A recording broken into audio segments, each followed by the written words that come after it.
I don't hear anything. That's probably not good. Yeah, probably not. Oh, I know why. Dumbass, your headphones aren't plugged in, and they're still not. So whatever you're saying, I can't hear. Hi, I'm back. How's that? Better? It turns out that works a little better. Oh, God, please don't put that in the show. Yeah, what are the odds of that? Vince Pavlish writes in and says, I'm a lawyer, and the feedback you got about subsequent remedial measures may have been misleading. No way. A lawyer-related law thing misleading. You don't say. There are a lot of exceptions to the rule, to the point that the rule is basically pointless. And if Apple made a statement that the old keyboard was defective, that could and would definitely be used against them. Obviously, the case would never go to trial, and this would just be for settlement value or whatever. It survived a motion to dismiss. Your initial intuition was probably right, and they aren't saying it's a fix for legal reasons. The law is complicated. I was just waiting for this email. It was so nice. It was so nicely tied up in a little bow. So straightforward. One lawyer emails, and it's like, all right, now wait for it, and the next lawyer. Yep. Well, and in fact, Josh Fenton, the lawyer who wrote the first one, wrote to me earlier today. I think he didn't copy the feedback address, but he wrote to me earlier today saying basically he wanted to correct this, that he made a mistake in not telling us that apparently this does not apply to product defect cases in California. Specifically that. So yeah, Turns out. definitely there definitely is no reason for Apple to come out and say we fixed it because it sucked before, because that could be a problem for them. Oh, man, that's funny. And finally, since we only had a day's worth of follow-up to accumulate, is it Anantech?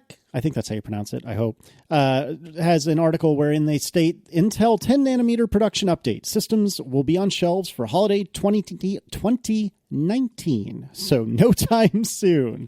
I read that headline, and I started reading the article. I'm like, oh, I was going to find out when this thing was going. And I realized, like, midway through the article, wait, that says 2019.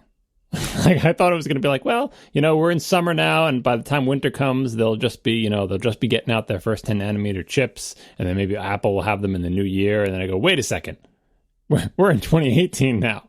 They mean next winter, and that means that Apple won't have anything with them in it probably until 2020.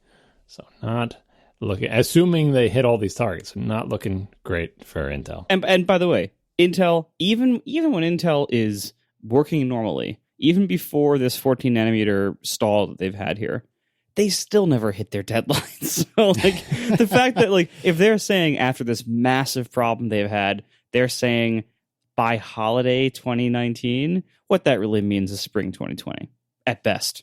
If they're lucky, and as many, I think we pointed this out in the last show, but we've got more people reiterating it. Like, so Taiwan Semiconductor, it has their 7-nanometer process working right now. Right now it's working. Yeah. So, and yes, it's about the same as Intel's 10 and yada, yada, yada. But it's just, this is bad. This is really bad. And apparently we're like this fall's iPhone is probably going to have processors made on that process, right? Mm-hmm. Yeah, that's the expectation. And that's, then, boy, what the hell the benchmark's going to look like? We need to keep revisiting Geekbench and see, the successor to the iPhone 10 and the iPhone 8 with its A12 system on a chip in it. Will it be faster than all of Apple's laptops? I don't know. It's going to be bad. So I'm curious, just like ballparking here. On a John Siracusa patented infinite timescale, I think we can probably all agree that on an infinite timescale, Macs will probably not be using Intel processors anymore. They'll probably will have switched to Apple-created ARM chips at some point, right? Or they will cease to exist. That's the other option. Right, okay. But one of those things so assuming Macs continue to exist into infinity, which I know is wrong, but just for the sake of the thought exercise, will Macs eventually switch to ARM chips over infinite time? Specifically switching to ARM chips, I don't know. Like we keep getting all the fan mail from the people who are into. I'm going to forget what it is. Do you guys remember? Like their sort of ARM-ish RISC architecture that's like open source. No, well, open source hardware has not done very well in the mobile era. It's like a RISC and then like a Roman numeral or a letter. Anyway, ARM seems like the safe bet. Again, if you're placing money on on them leaving Intel and going to something. ARM seems like a safe bet because risk V. I don't know if it's a 5 or a V, the chat room says. Anyway, that they would go to ARM, but something like an open source instruction set or an Apple proprietary instruction set, we talked about that on a past show. Those are strong, like second and third choices, right? So ARM is the obvious one, but I don't think it's a slam dunk, like, because Apple doesn't own ARM. I mean, they could just buy ARM if they wanted to, I suppose. Yeah. Well, I don't think they have much reason to. Well, there is a little bit. I mean, so they have an architecture license and they can kind of do what they want, but it really kind of flies in the face of own and control all the most important technologies, yada yada. So yes, they are making their own stuff, but at a certain point, ARM has a certain amount. ARM has a certain amount of power over them. Not that they're going to crank up their prices or whatever, but it's kind of like a Google Maps situation. It's like, I'm sure everyone's happy as long as they're happy, but they make if ARM makes a wrong move in the wrong direction, it's like Apple's like, we'll drop you in a second. We can make an ARM-like thing in 2 seconds, or we'll just buy you. Like, don't even try it. Don't even think about it. So if ARM is smart, they'd just be super nice and careful with that. But and that's the obvious choice. But I wouldn't count out. I think there's a strong second or third choice of some other architecture or Apple's own architecture. All right, so let's modify the question then. So, on an infinite timescale, can we agree that, assuming Macs continue to exist, they will probably switch away from Intel to an Apple-controlled or Apple-created architecture? Or an architecture where Apple designs the chips. Yes. Right. Yes. Yeah. Casey? Oh, I think absolutely. I think it's only a matter of time. Okay, so now, same question. 10-year time frame. Yeah, I think so. John? It right now it's looking pretty strong. Like right now, I would say yes, but things change pretty quickly. And if Intel, this is just one generation we're talking about. So say Intel blows it for 10 nanometer, and it's a big problem, and they're really late, but Apple decides to tough it out. It's getting progressively harder each shrink, right? And that road's going to end eventually too. We talked about the end of Moore's Law in a past episode. So it could be that if Apple decides to tough it out, and in the next round, Intel is back ahead of everyone else for whatever reason. They make all the right choices where previously they made all the wrong choices. Mm-hmm. That would push the time horizon over 10 years. So I don't think it's a slam dunk, but I would give it, coin toss. I would say at a 10-year time interval, I would say they are probably not using Intel chips anymore. And when I say Intel, I'm also including other x86 licensees, which is, AMD right now, and probably no other ones ever again. So anyway, I'm saying no Intel or AMD processor in Macs, in current model Macs in 10 years. What about 5 years? It's funny you say that, because as you were asking this question of John, I was thinking to myself, when do I think it would happen? Or even just like what is the time interval at which it becomes likely to be the case that they'll drop Intel? By how many years does it become more likely than not? Yeah, and that's obviously really hard to say, but to put things in perspective, I thought to myself, you know what, you should say that you would take the bet that I think it will be in the next 5 years. But then the second thought I had is that every time I bet anyone, just a friendly wager on anything, I always end up losing. So that means thus it cannot be in the next 5 years, because I'm confident it probably will be. But no, I think if I were to wager a guess, I think between 5 and 10 years is when I would, sitting here today, expect it to happen. But that's based only on sticking my thumb in the wind and very little else. I think it really depends on, it's lumpy. It depends on if the 10 nanometer thing is enough. Like if the 2020 Apple ARM rumors are true, and the 10 nanometer thing is enough to get them, it'll be earlier than 5 years, right? It'll be 2020, as the rumors say, right? Because if this is what finally breaks the relationship, this current run of crappiness, then I feel like you're not going to make it to 5 years. But if you make it to 5 years, suddenly the odds of you making it to 10 go up, because that means they were going to ride out this 10 nanometer storm, and then maybe the next, Intel does okay with the next one, right? So I feel like it's not, the probabilities aren't evenly distributed. If 2020 comes and goes with no hint of an ARM transition, it's probably going to seem like Apple decided they're just going to ride this out, right? And come out the other side, and Intel 10 nanometer will be fine and everything like that. And of course, there's still the Mac Pro problem, that we have to talk about and everything like that. So if they make it a couple years into this, suddenly I think their odds of making it 10 go up. But I have no problem believing the vaguely sourced 2020 ARM rumors, right? So it's a slightly different probability curve. All right, so now, since we're getting onto short time horizons, I think we have to separate into two questions. Question number 1 is, when does the first ARM Mac get released? And question number 2 is, when does the last Intel Mac get released? I would think they would do the transition kind of the same way they've done all their other transitions. Like, they haven't really... The overlap period hasn't been particularly long in most of the transitions. I know the wild card factor is the Tim Cook overlap deal where Tim Cook's Apple loves to just keep selling the old one forever and ever, and that could play into the transition, but I don't think that's because I'm not saying when will they stop selling the last Intel Mac, just when will the last Intel Mac be released? Yeah. Because they'll keep selling it for 10 years later. It'll be the Mac Mini, and they'll keep selling it forever. I don't think they'll sell them new for that long. I'm hoping they won't sell them new for that long.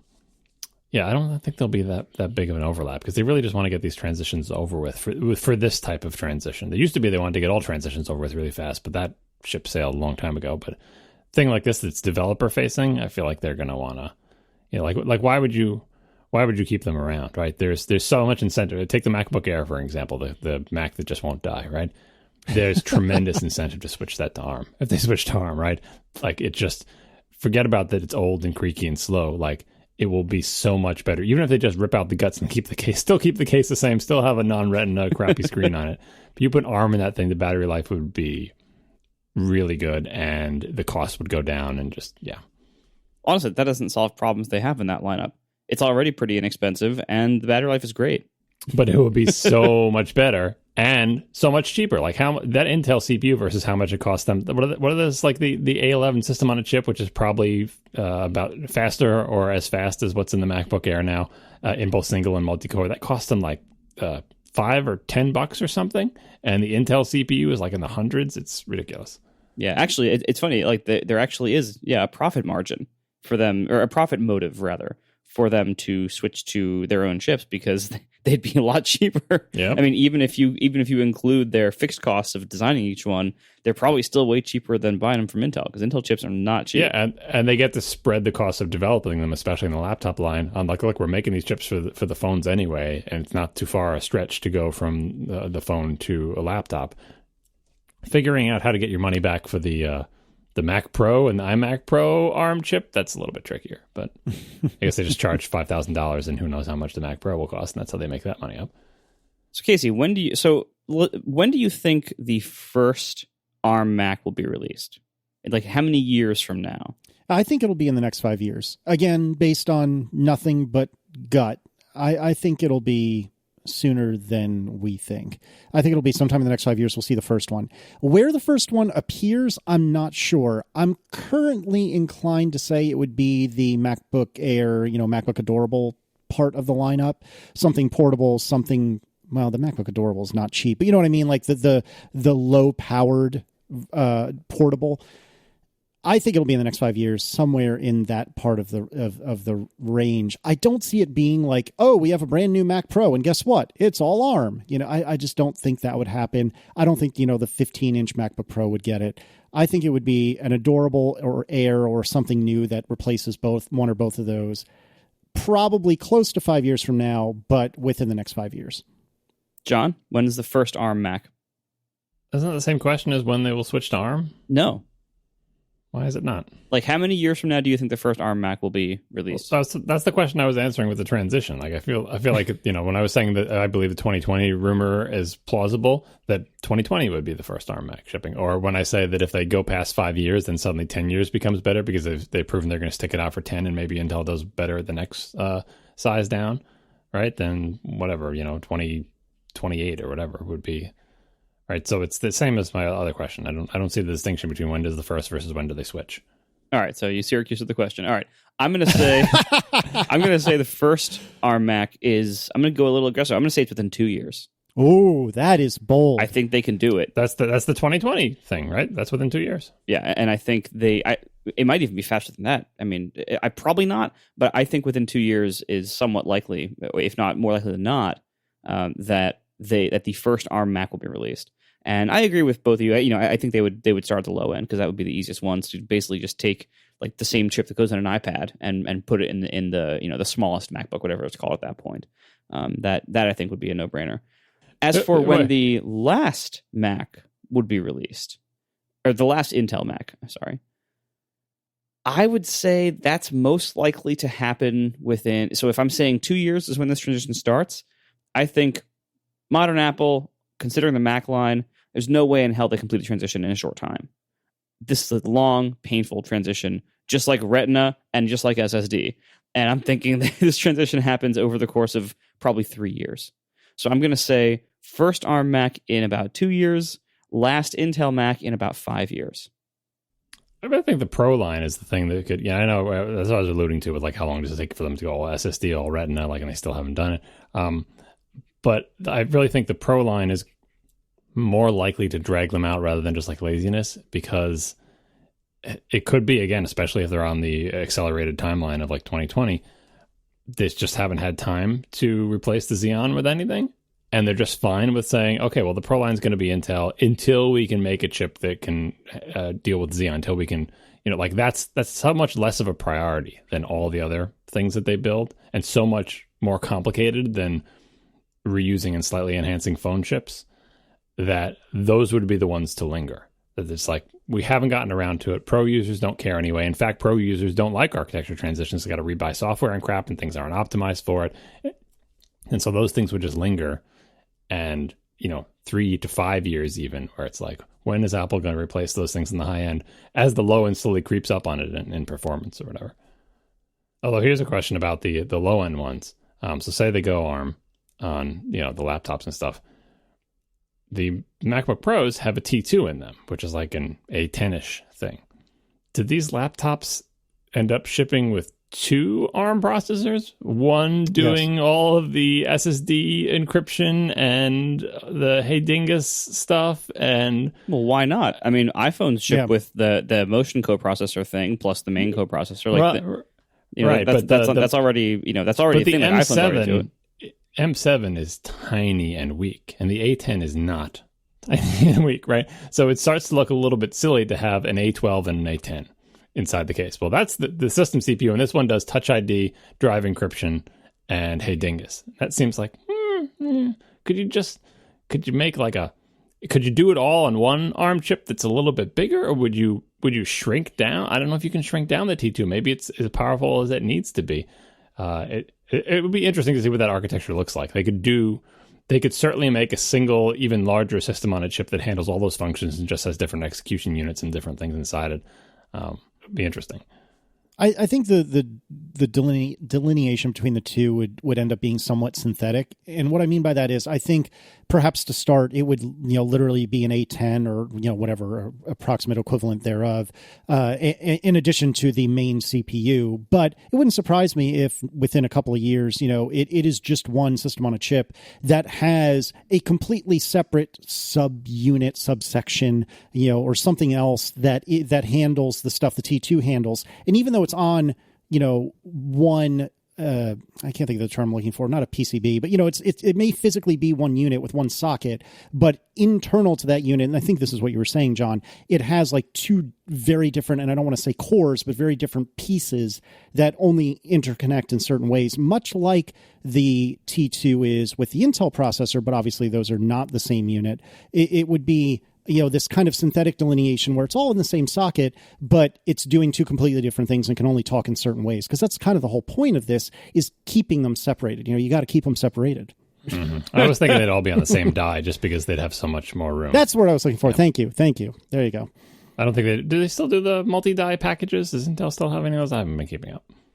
I don't know if Intel does. I think Apple does, though, because don't they put like RAM and stuff in the same package as the CPU and everything? But I don't think it's on the same die. So what happens to Thunderbolt then? Because I only have lightly paid attention to this, and I know that recently, and actually the chat room was just talking about this, they sort of kind of open sourced Intel sort of kind of open sourced Thunderbolt, and as far as I knew, it was Intel and Apple that kind of were the people who built Thunderbolt or whatever. How does that work on a non-Intel CPU? Are there problems? And I'm genuinely asking, like, is that a problem with an ARM CPU? Would that work, or would they have to go something else? Not a problem that money can't solve. I mean, this is related to like, so say Apple does leave Intel. Intel obviously doesn't want Apple to leave them. They make money off of them. They're a good customer. They buy expensive Intel parts and, whatever. Intel also wants more of all sorts of other kinds of business. And so I'm sure Intel was very happy about Apple's spat with Qualcomm. And Apple's reportedly not going to use Qualcomm chips at all in its next round of phone products, which is, that's a lot of money. And what are they going to use instead? As far as we know, Intel is the only alternative. Of course, Apple's making its own radio chips eventually too, but I'm not sure if that's going to happen this year.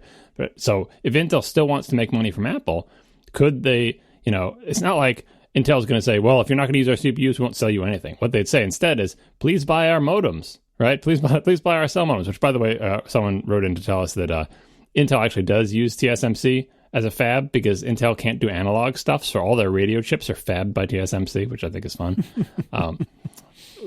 But like Intel wants to sell them something, so you can make a deal with Intel and combine like the Thunderbolt licensing and dealing with all that intellectual property, and throw in there that you're going to get to make the cell radio chips for the next 2 lines of iPhones or whatever. Like a deal can be made. An arrangement can be come to, and money will solve this problem, no problem. Like Intel is not going to hold a grudge and turn down Apple's money. Apple has a lot of money, so I feel like Thunderbolt is not an issue. That I'm sure if you control the money at Apple, you have to deal with it and finesse that relationship. But boy, a mountain of money can solve a lot of problems.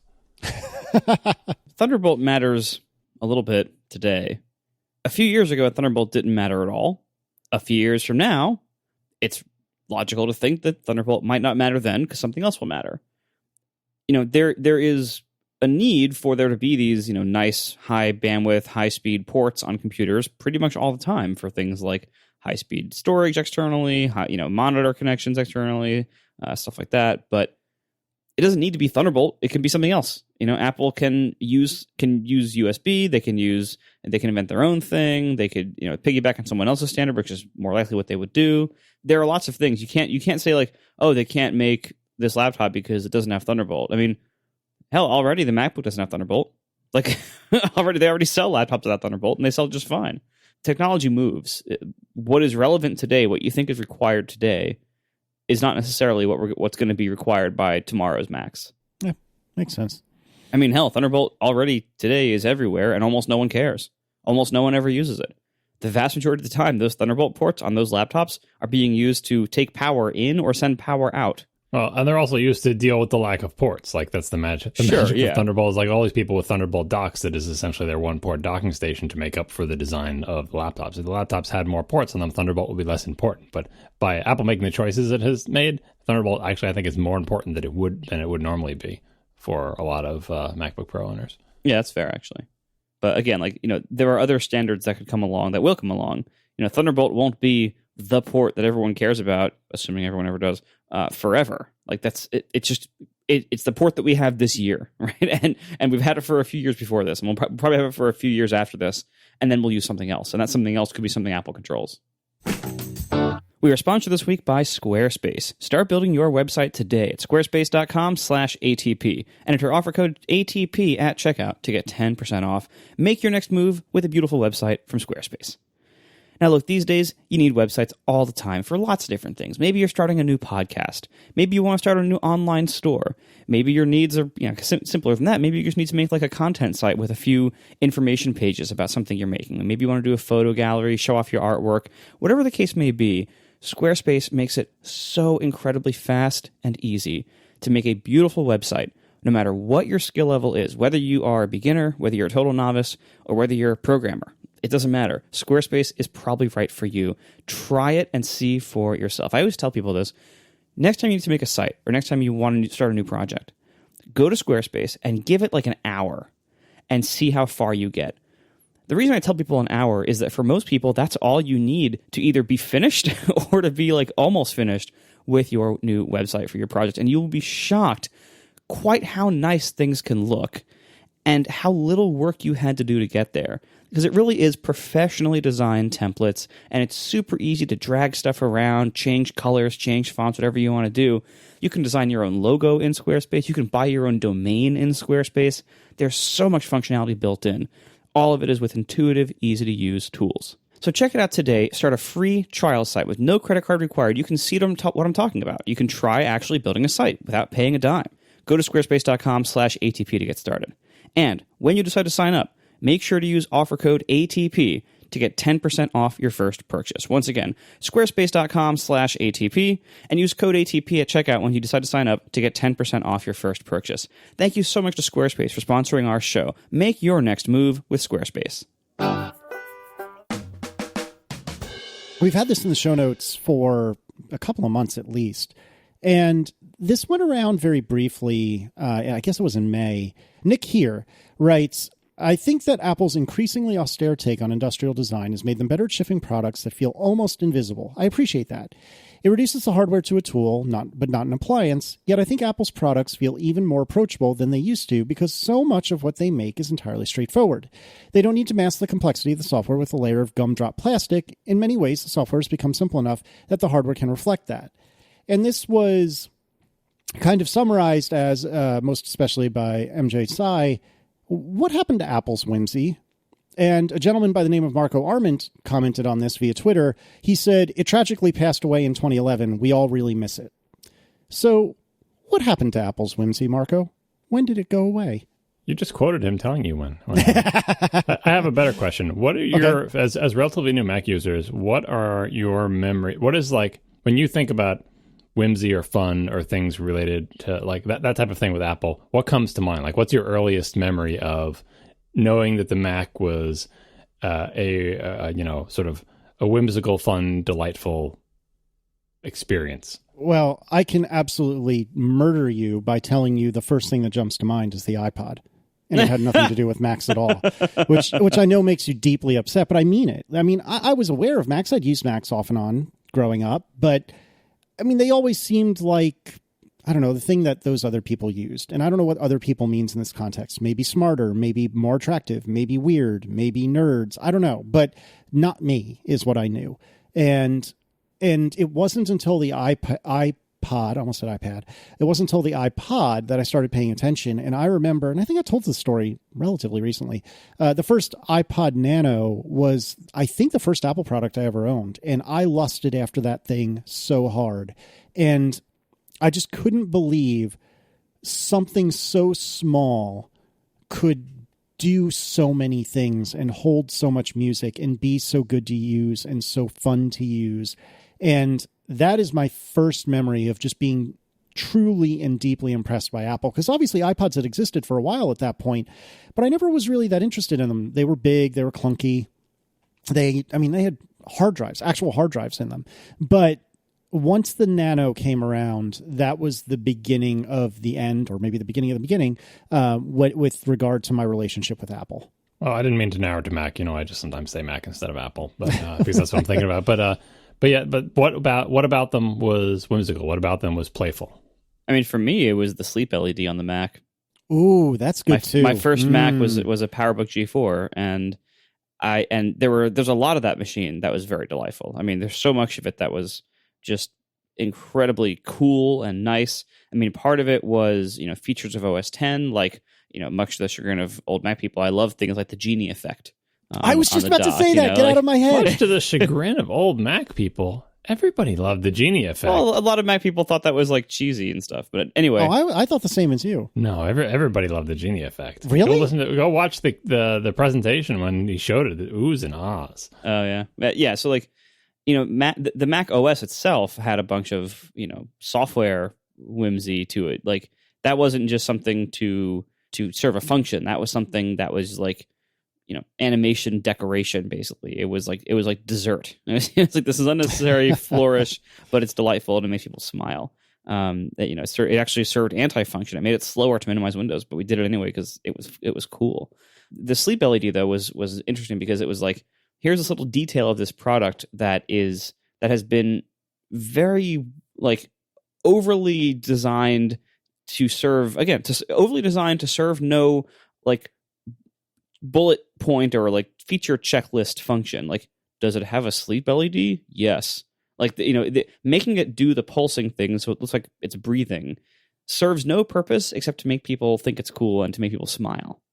And that to me is kind of like the heart of, I think, what this question is asking about what a lot of us feel is missing in a lot of the recent things from Apple, is not necessarily the exact same things or the exact same styles of things, but those little details that were done that would make you smile about how it would give you a little moment of delight, and they would be totally unnecessary and serve no like marketable or checklist item feature value at all, but were just cool and would make you think, wow, this thing is cool. I love this thing. And like, that's what got us into this platform. That's what got us all loving Apple products so much. It's stuff like that. It's details like that would just give us those little moments of delight. So let me give you a brief counter argument. What about Memoji then? I mean, is that not whimsical and the Animoji that preceded them? We haven't gotten to debating whether Apple's whimsy has departed or decreased or what the cycle kind is. I was just trying to think back to like what was your first experience with it and what do you remember as whimsy? Because I think that's a different, depending on when you came into Apple, you might have different answers, especially if the question is Apple more whimsical now than it was in the past? So your baseline, both of you, is around the same time, is that whatever that level of whimsy was, I guess, you didn't get a chance to answer, Casey, but like, what about the Nano was whimsical? Was it the colors? Was it that it was, cute? No, I think it was I guess the cuteness. I don't know how to verbalize it. It was just the first thing. It was the first thing that Apple made that looked like it was really and truly fun and maybe without compromise. Because, and admittedly, I'm recalling something that I had, 14 years ago. But my recollection was that there was almost no compromise involved. Like, it was tiny. The battery lasted a really long time. It worked with Windows, which at the time was important to me. It held a whole bunch of music, or way more than anything I had at the time. And so it was something that was fun to look at, fun to hold, fun to use, and was basically without compromise. And I think... Well, I was going to say early on, iPhones were the same way, but no, that's not true at all. They had plenty of compromises. So I don't know. I guess that's the best way I can describe it, is that it was without compromise. But you also have not answered the question, John. Like, what was your first? I'm starting to think Casey is immune to whimsy, but then again, he was a PC user for a really long time, so, and an OS 2 user. So there may have been some permanent damage done at some point, and an IBM kid. So boy, yeah. The deck was stacked against him. I'm sorry. Because you haven't really described... I mean, Marco accurately described a thing that's definitely whimsical. You've described the first Apple product that definitely attracted you to it, but maybe not the most whimsical. But anyway, I was asking about early appearances because, like, for people who are saying, like, oh, Apple has lost its whimsy, they're comparing it to some point in the past where they remember it being more whimsical. And, so my answer to this, like, backing into the same question of, like, early memories or whatever, is that, again, there's some word for this, but I forget, the curse of old age, right? So I've been using Apple for so long that it's not just like there was the old times and the new times. There's many, many cycles that we've been to. So I've seen the cycle of Apple whimsy oscillate a few times back and forth. So the current movement in whimsy is viewed in that context, and I have to compare it to, like, are we really swinging so far away? Are we in the deepest valley ever, or this is just another valley? And thinking back, it's always seemed to me that, and maybe this is to get us to the topic of how things have changed in recent years, that Apple's hardware whimsy has oscillated a lot, and it never got really, really high until the Jobs 2 era, until the iMac and the colors and branching out into different kinds of hardware. That, I feel like, was the strongest swing the hardware has made toward whimsy. And obviously, we're very far away from that peak now, right? With the candy-colored iMacs and everything, and now everything is, glass and steel. Not glass and steel, glass and aluminum. But there's still a lot of it there. But the software had never gone through a particularly deep valley. From the very beginning of the Mac to turn the thing on and a little happy face on the computer that you're looking at comes on the screen. From the very first thing that appears on the screen, or even just like the floppy disk with the blinking question mark, software has been the way that Apple has expressed, the way the whimsy of Apple has come through most strongly. And no matter what happened to the hardware, even when it was all the Snow White design language and we had the Mac 2 CI thing and everything was pinstripes and button up and businesslike or whatever, the software was still entirely fun and playful, and the CD player came in different colors for no reason, and balloon help was in there, these little, cartoonish speech balloons, and the control strip looked like a little zipper and slipped in and out. That was sort of like the heart and soul of Apple, the software. You couldn't stop it. Even back when people had names in the credits of the applications, and they had fun about screens, and there was Easter eggs, and there was a little flying iguana flag flapping in 3D. Like, no matter what happened to the hardware, the software was there. And I feel like when in the Jobs 2 era, there was this weird inversion where the hardware got very whimsical and playful and fun. Hugely so. You had the cube, you had the colors, you had all the iPod stuff. Just very, very fun. But the software, Mac OS X aside, started to shift in the direction of being slightly less playful. iLife was definitely playful and delightful and whimsical, and so was the operating system. But now look what has happened over the years. All the iLife stuff is way less playful than it used to be. Much more buttoned down and simple and austere. Or dead. Yeah. The operating system, which used to look like Candyland, right, in the early days of Mac OS X, has slowly, progressively gotten more flat, more simple, less garish, right? And I feel like this current, the whole, from the Jobs 2 era until now, has seen the most whimsical hardware and the least whimsical software ever. The personality of individual people does not come through in the software Apple makes, and the personality in aggregate is definitely more buttoned down. Right up until, I think, this year, with dark mode and accent colors, is the first tick swing in the other direction of whimsical software. The hardware, if you look at all the hardware, not just Mac hardware, it's been hanging in there. Like, the phones come in fun colors, the watches, all the watch straps or whatever. There's still plenty of fun to be had in the hardware. So I don't feel like we're at like a really deep valley. I just feel like we're not at the peak we were with the Candy iMacs, but we're not in a particular trough either. Unless you look at a particular thing like, oh, the MacBook Pros are always super boring. Why don't they come in colors like the MacBook does or whatever? But the software, I feel like, really has been in a big downswing in recent years, and is, on the Mac anyway, just starting to tick up a little bit with a little bit more fun. So I'm not entirely on board with the idea that Apple's whimsy has disappeared, and I think if you have that impression, you may be focusing too closely on one particular aspect, whether it's just the hardware and just a particular product line or whatever, like Casey said, or whoever brought up the emoji. If you look at a specific area, Apple looks like its old self. Like, look at this silly thing where we do these keynote things where you can put these weird emoji heads on our face and stick the tongue out stuff. Totally whimsical, 100%.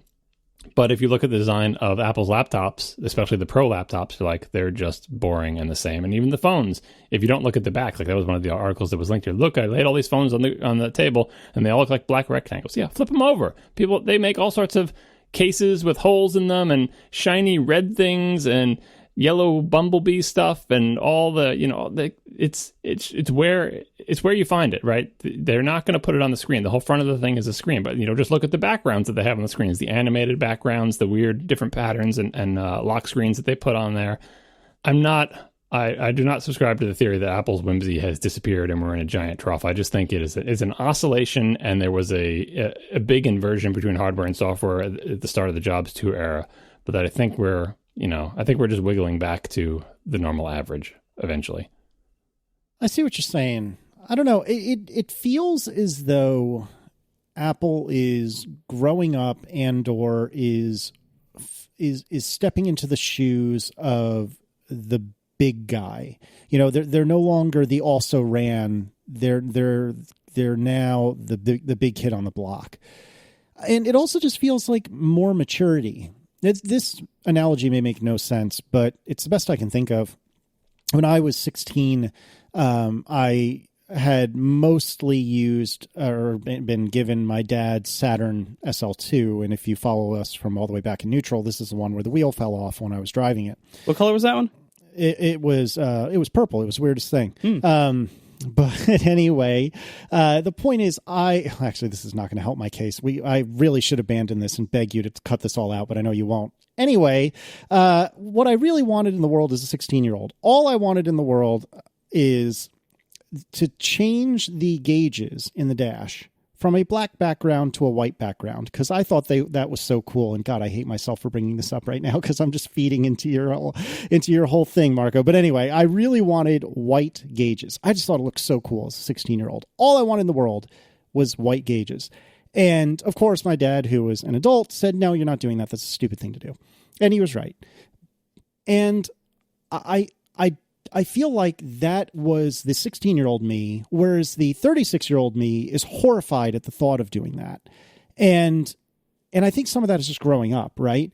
And I think that's a lot of what's going on with Apple. And I think that some of it is, like I was saying a moment ago, they're arguably the big player in this space now. I mean, granted, not by like unit sales. You know, obviously there's way, way, way more PCs than there are Macs, but it seems like the only people that are making any money for the most part is Apple, and the only manufacturer that anyone's really interested in is Apple. I mean, yes, I know there are PC users who are very much into Windows, blah, blah, blah. But even amongst my friends and family that do not have Macs, it seems like nobody's really a trendsetter except Apple. And so now they're playing it much closer to the vest because they're the big guy now and they're older now. I don't know. Hopefully that makes some amount of sense. Maybe it doesn't. I don't buy that one, though, because Apple has been a thought leader in design, to use that lovely phrase, for so long. Yes. In fact, they seized those reins by being extremely whimsical with hardware, which is why our irons were all teal and translucent. Yeah. So, like, they do set the trends and directions, but it doesn't have to be away from whimsy. It can be towards whimsy. And you know, like I said, people who subscribe to the theory that Apple's whimsy has gone away have to look selectively. Look at everything have to do with watch bands. They're like, you know, all they do is come up with fun things to do. The watch bands blending into the background with the Pride one with those little lines and everything is entirely whimsical. Like almost everything on the watch is whimsical because a lot of it's just not functional. It's just about like, hey, I want to see pictures of my kids, or Mickey Mouse taps, you know, his foot or whatever. Like, honestly, I disagree on the watch. I strongly disagree on the watch. Well, you're thinking of the hardware design of the watch, not the software, though, right? No, I think the watch's whimsy, especially on the software side, the software side of the watch's whimsy is almost as if Samsung tried to be whimsical. Oh, come on. It's not coherent.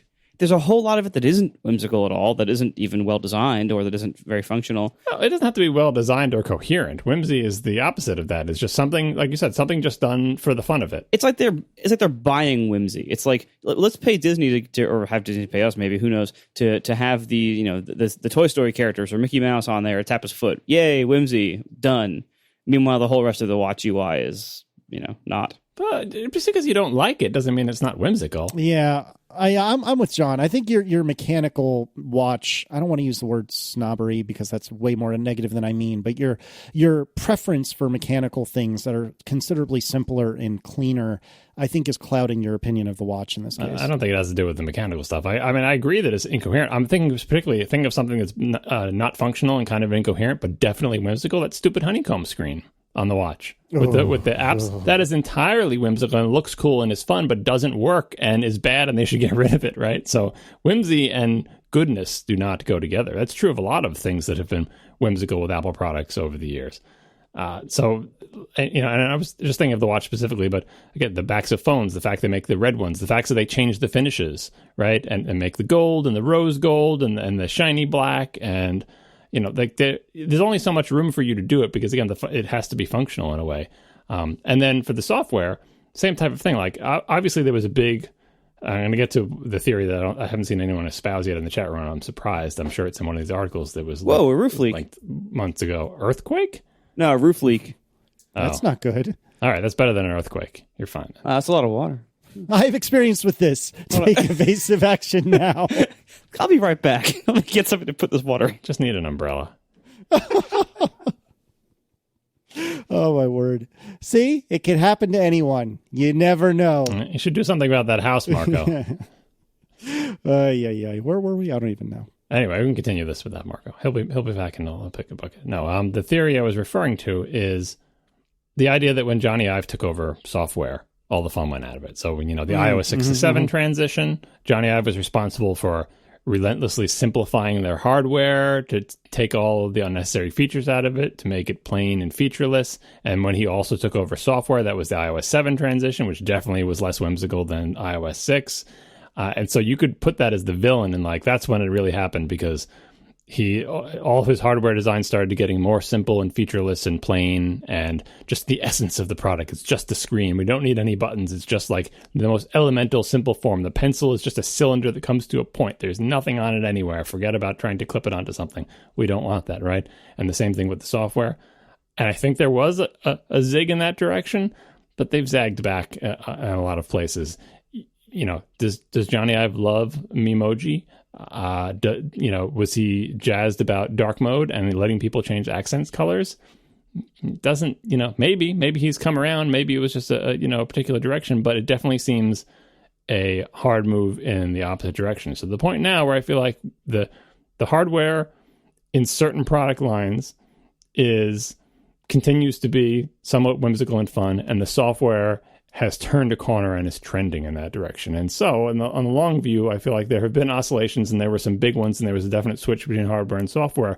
But if you average the whole line out, it doesn't turn into a slope that suddenly goes down or suddenly goes up. We are sponsored this week by Casper and the Wave mattress. For $100 off your Wave purchase, visit casper.com/ATP100 and use promo code ATP100. Terms and conditions do apply. The Wave is the new, most innovative mattress from the sleep experts at Casper. It is the first mattress of its kind to relieve pressure at 36 different points, so you can feel relaxed in ways you never thought possible.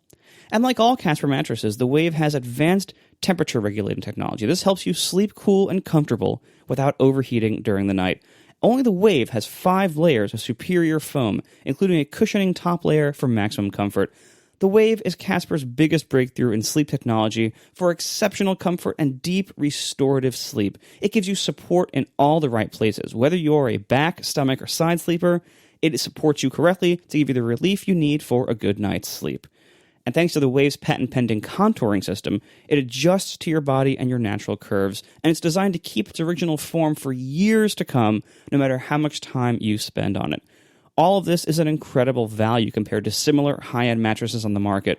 You should try it for yourself. I sleep on a Wave. They sent me one, and honestly, we love it. And anytime we travel, we really miss our Casper mattress at home. The Wave, I gotta say, it's a really great mattress. All Wave purchases also come with in-home white glove delivery and setup for free. So you don't even though Casper is great at that, they make delivery super easy on all their mattresses. They make setup super easy. Just you can do it yourself. You can carry it up the stairs. It comes compressed in this box. And then if you don't like it, if it's not for you, you can return it, no questions asked, within 100 nights risk-free trial.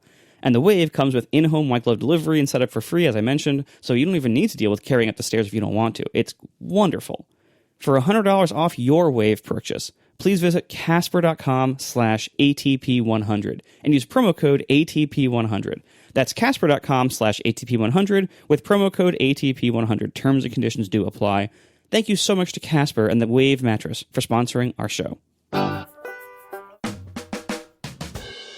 What do you think, Marco? He's just trying to keep water away from his computer. Yeah.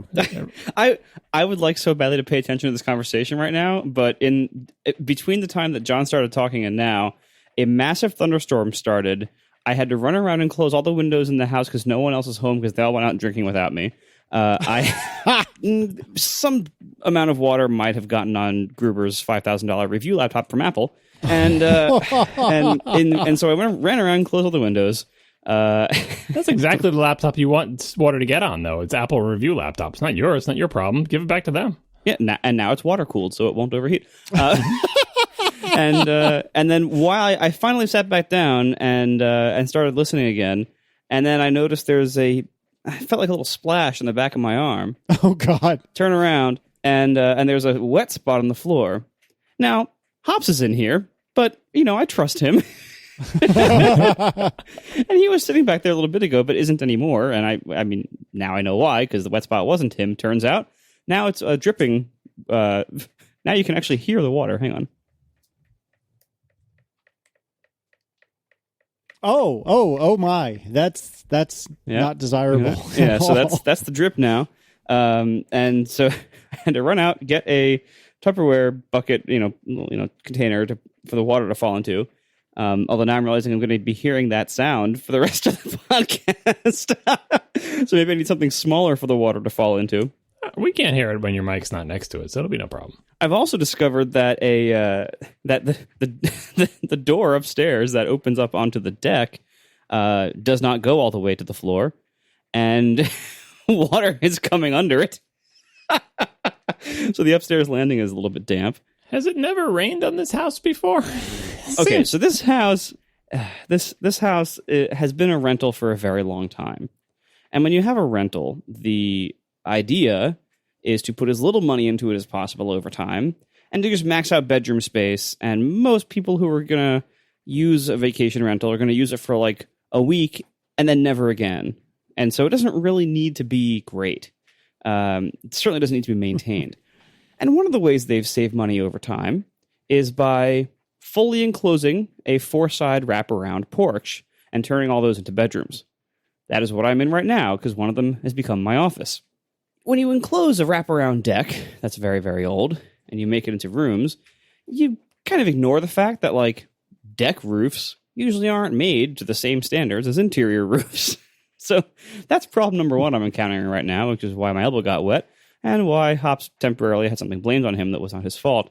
And the other problem, that one of the reasons the deck door upstairs lets water in, which is the same reason that the front door lets water in, because all of the wood everywhere along all 4 sides of the house is very, very rotten.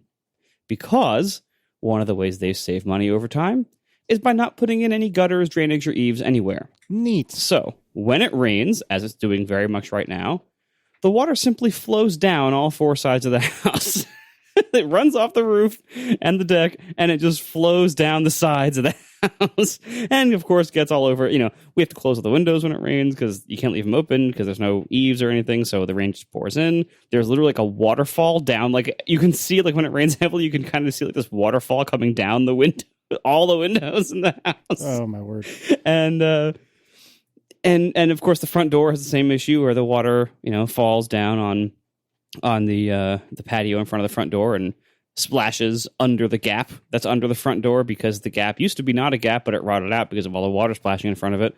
And so we bought this for the location. Well, I would maybe consider moving all the laptops to the house part of the house. And maybe my iMac Pro. Is it out there too? It's in the office, which is, former porch. That's not a great plan there. No. So is this literally the first time that the roof has ever had a leak in it? It's the first time I've been here for it. So when you're not there, water is just flowing in, but it evaporates by the time you arrive. Yeah, I imagine if I tear up the carpet right here where the water is landing, I imagine I'm going to find some, discolored wood from all of the times it has ever rained. Oh, yeah. All right, so do we want to try to do we want to come back to the whimsy conversation, or we just putting a fork in it? The only other thing I have to add to the whimsy conversation is, this kind of gets back to Marco's complaints about the watch and whimsy not being the same thing as being good. Another place where there's lots of whimsy in modern Apple is Siri. Oh, God. And that good old Siri snark, where you try to ask it something and Siri has a funny response. And that's whimsical, and people don't like it sometimes. Sometimes? So that's part of the reason, the trend away from whimsy in software and stuff is if individual people who get to put their names in the credits make the software and they do some fun thing or they have some feature or whatever, it can go too far. And some aspect of an application can be playful in a way that people find annoying because they just want it to be utilitarian and they don't want to... Apple hasn't done this for the most part, but everyone has seen applications like this where someone has an idea to make a part of the UI quote unquote fun, especially if you can't disable it, it makes a honking noise or it does a little animation and it's an operation that you do all the time. And like Siri, every time you ask it to do something, coming back with even if it's just a too verbose thing or being too friendly or whatever, it can be annoying. So whimsy is not necessarily a formula for good and delight. That's just the best case. Worst case scenario, when something is whimsical and playful, you just wish it would get out of your way and do what it's supposed to do. And that's where Johnny Ive appears in his white world and says, see, if we had reduced it to its essence, you wouldn't be having this problem. Oh, my word. All right. Marco, do you have any other parting thoughts on this since you were running around the house most of this segment? Well, what was one landing spot on the rug has now become 3 landing spots in the rug, and the bowl I picked is not quite wide enough to cover all 3 of them. Oh, Yeah, no. that's the way leaks work. They don't stay. So I didn't realize I should have gotten 3 bowls, and all 3 of them having some kind of soft landing area so I wouldn't hear the drips. Well, at least when it lands directly on the carpet, I don't hear those. Oh, goodness. Maybe we should make this a short show, so maybe you shouldn't add any further commentary on whimsy. Yeah, I mean, I want... It's so funny when this is happening behind me. You know what's whimsical? Water leaking through your roof. Yeah, it's great. Whenever you see like someone in like an old shack or something in a movie, and you want it to be like a whimsical, like forest dwelling or whatever, and it rains, there's a little bucket with a drip of water in it because that's fun and delightful and homey and whimsical. So you're getting the whole experience now.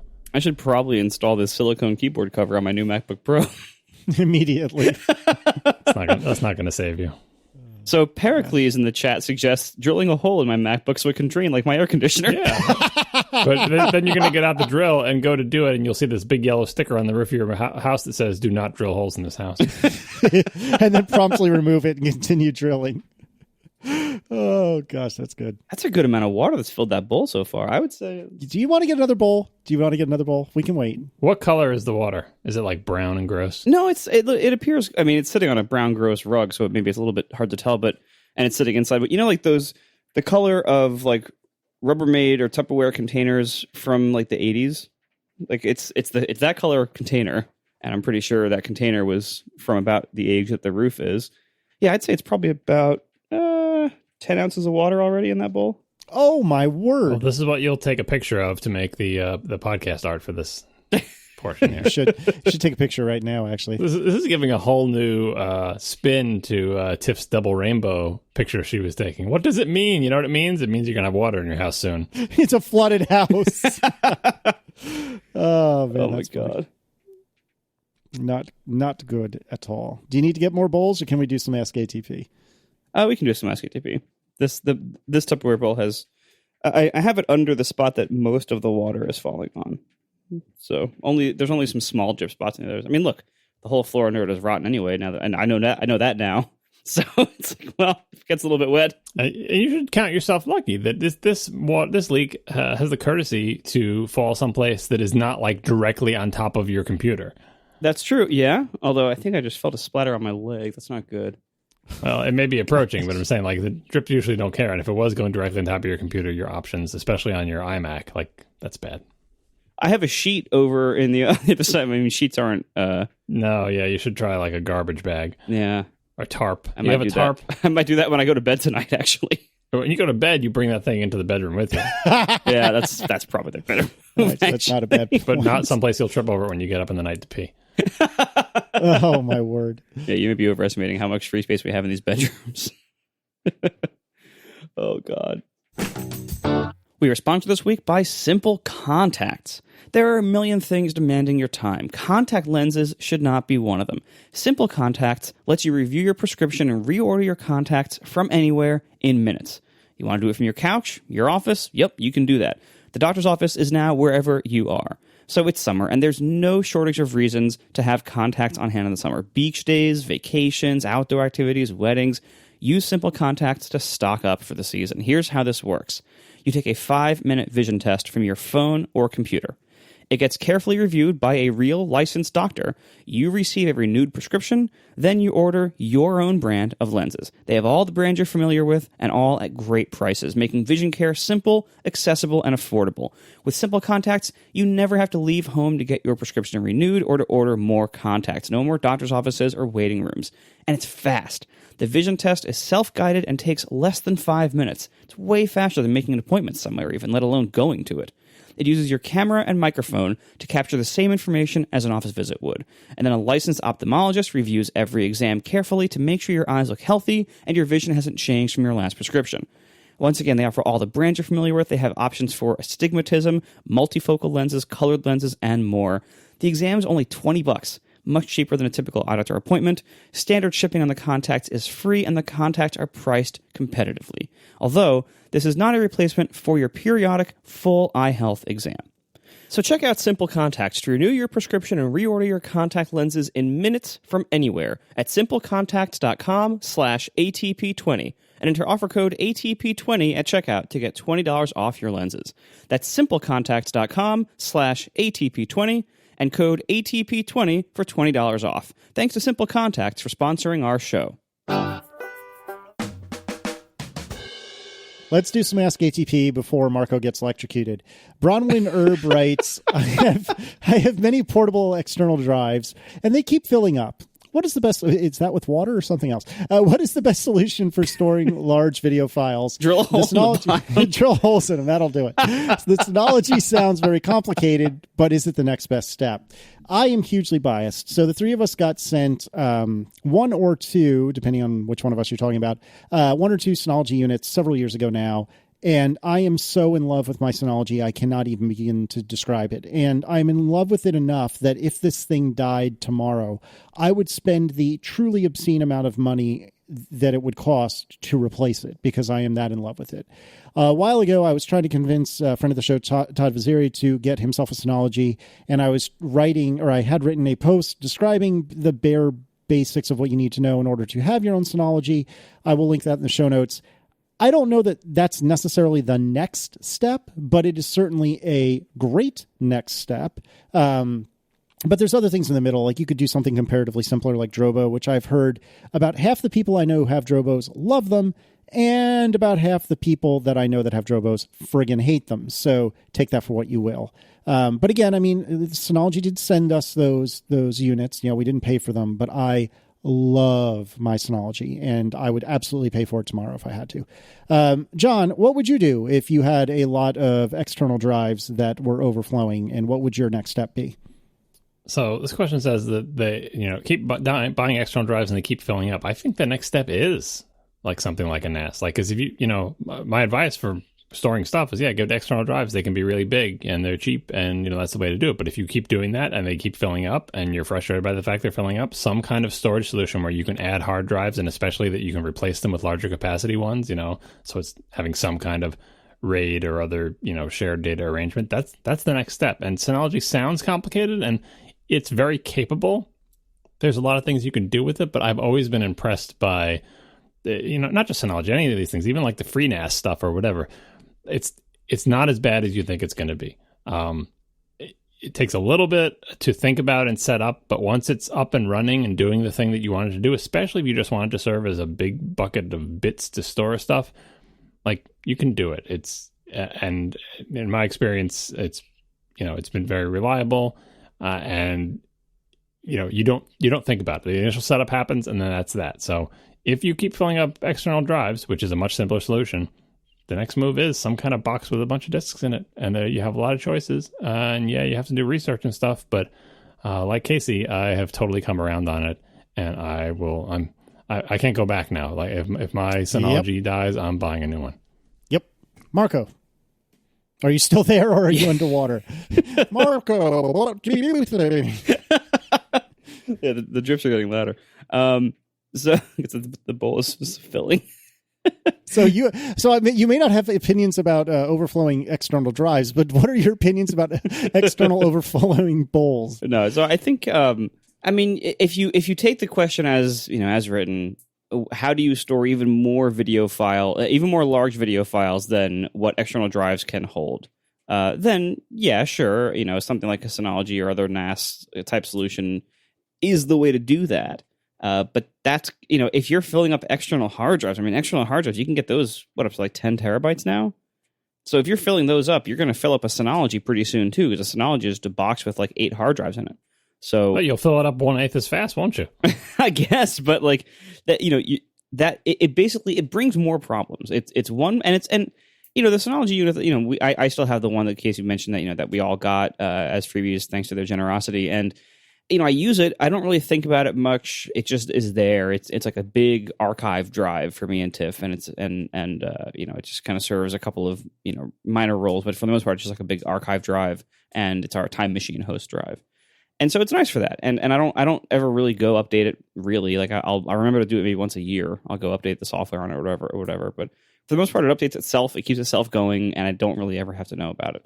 I keep it in my garage. It runs there year round, 24/7, and it's fine. So it isn't a whole lot of work to keep it, but it is just like one more thing.